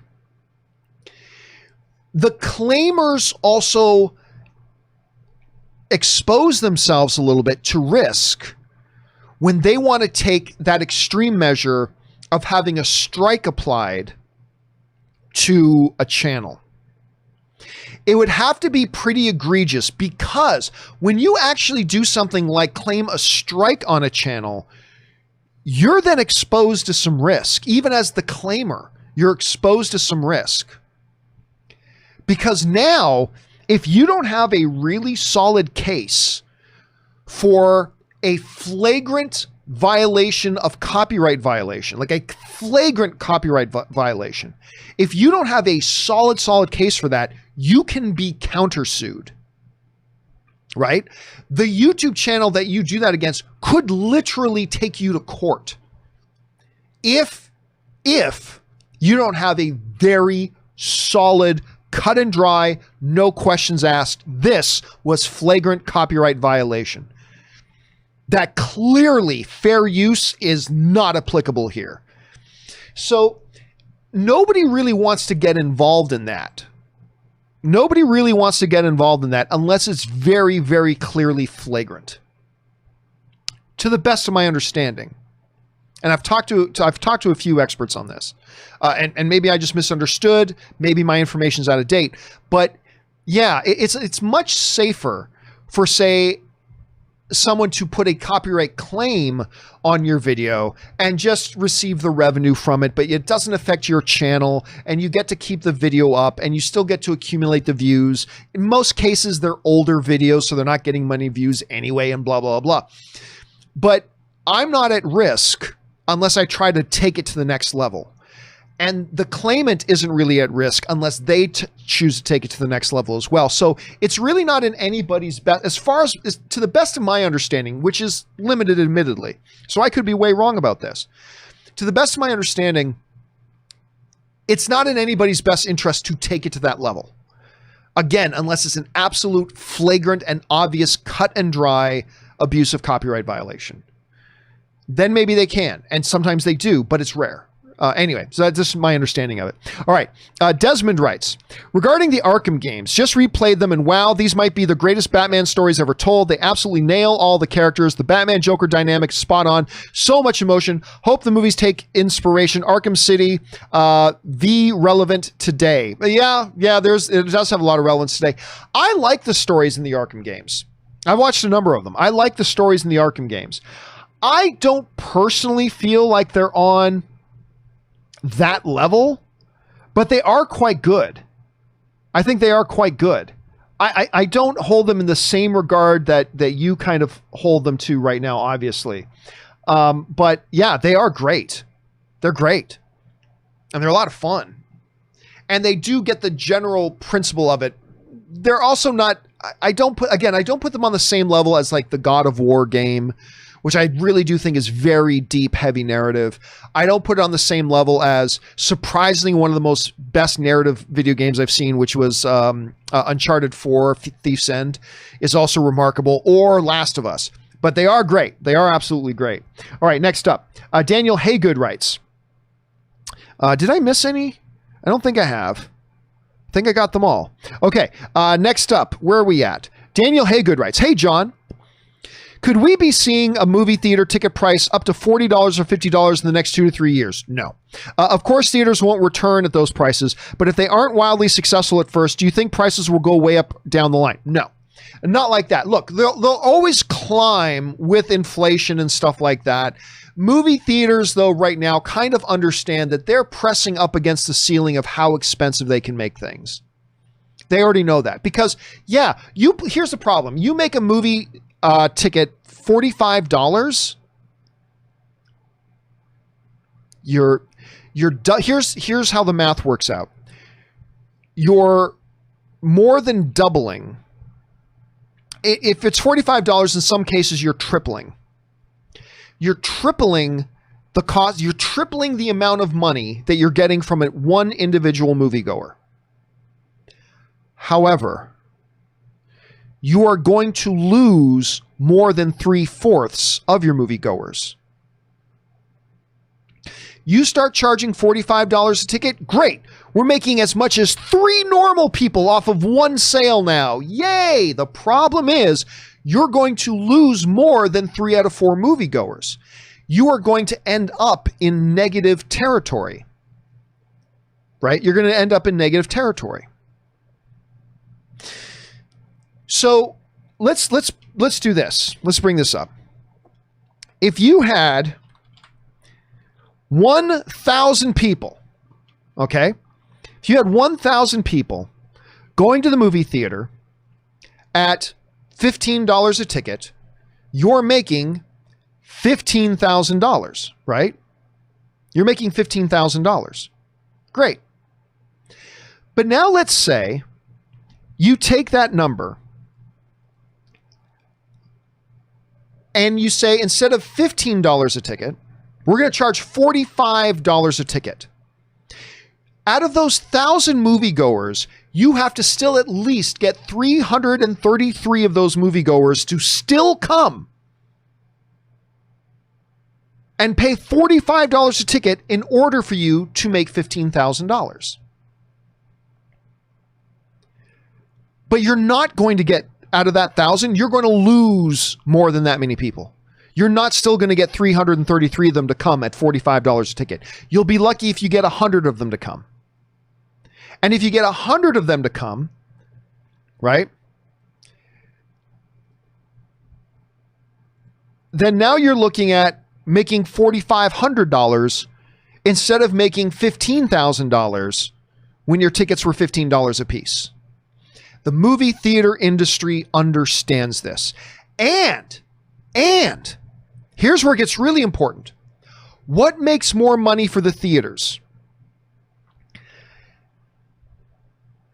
$15,000 worth of people coming at $45 a ticket, which is only 333 people, or $15,000 in movie ticket sales at $15 a ticket, which represents 1,000 people in the movie theaters. Guess which one makes more money for the movie theaters? The $15 ticket, getting 1,000 people into the movie theaters, because now instead of just 330 people buying concession stand popcorn and soda, which is where movie theaters really make their money, you get 1,000 people in the movie theater buying soda and popcorn, which is where the movie theaters make their money. So even if movie theaters could still sell the same amount of box office receipts, $15,000 worth of box office ticket sales with $45 tickets versus $1,500 tickets or $15 tickets, the movie theater's advantage is still way more with the $15 ticket, because now you got 1,000 people in your theaters buying popcorn and soda rather than 330 people buying popcorn and soda. Way better that way. So the finances just don't add up. The movie industry would go out of business. The movie industry would go out of business. Because listen, Fuck it. I'm not going to the movie theater. If the movie ticket's $45, I'm not going. And I go to everything. And I'm simply not going. So they're going to lose. I mean, so will the movie price tickets still eventually creep up and creep up? Yeah, because that's inflation. It'll happen. But like in the next 2 to 3 years, will those tickets triple in price? No, because it'll kill the movie theater going business. It'll kill them. They will make way less money charging more than they are now. And remember, for the movie theaters themselves, it's not about how much money gets raised at the box office. It's about how many asses do you put in the seats in your theaters, because those asses are going to get up and go to the concession stand and buy popcorn and soda, which is where 80% of the movie theater's money actually comes from. So, yeah, anyway, that's kind of my take on that, Daniel.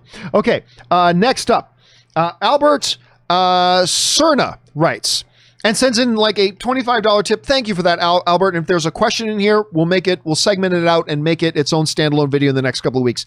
Albert writes, "Hey, John, love the show. Thank you so much. And it's keeping me sane during these crazy times. I love the Marvel Netflix universe. Their weakest episode is better than some MCU movies. My question is this: why do you not consider them MCU canon as they were pitched as such? Because they were never in any real way made a part of it. At the very most, there were moments in the Netflix MCU, in the Netflix Marvel universe, where some vague references, like, oh, they said Captain America once. They said it once.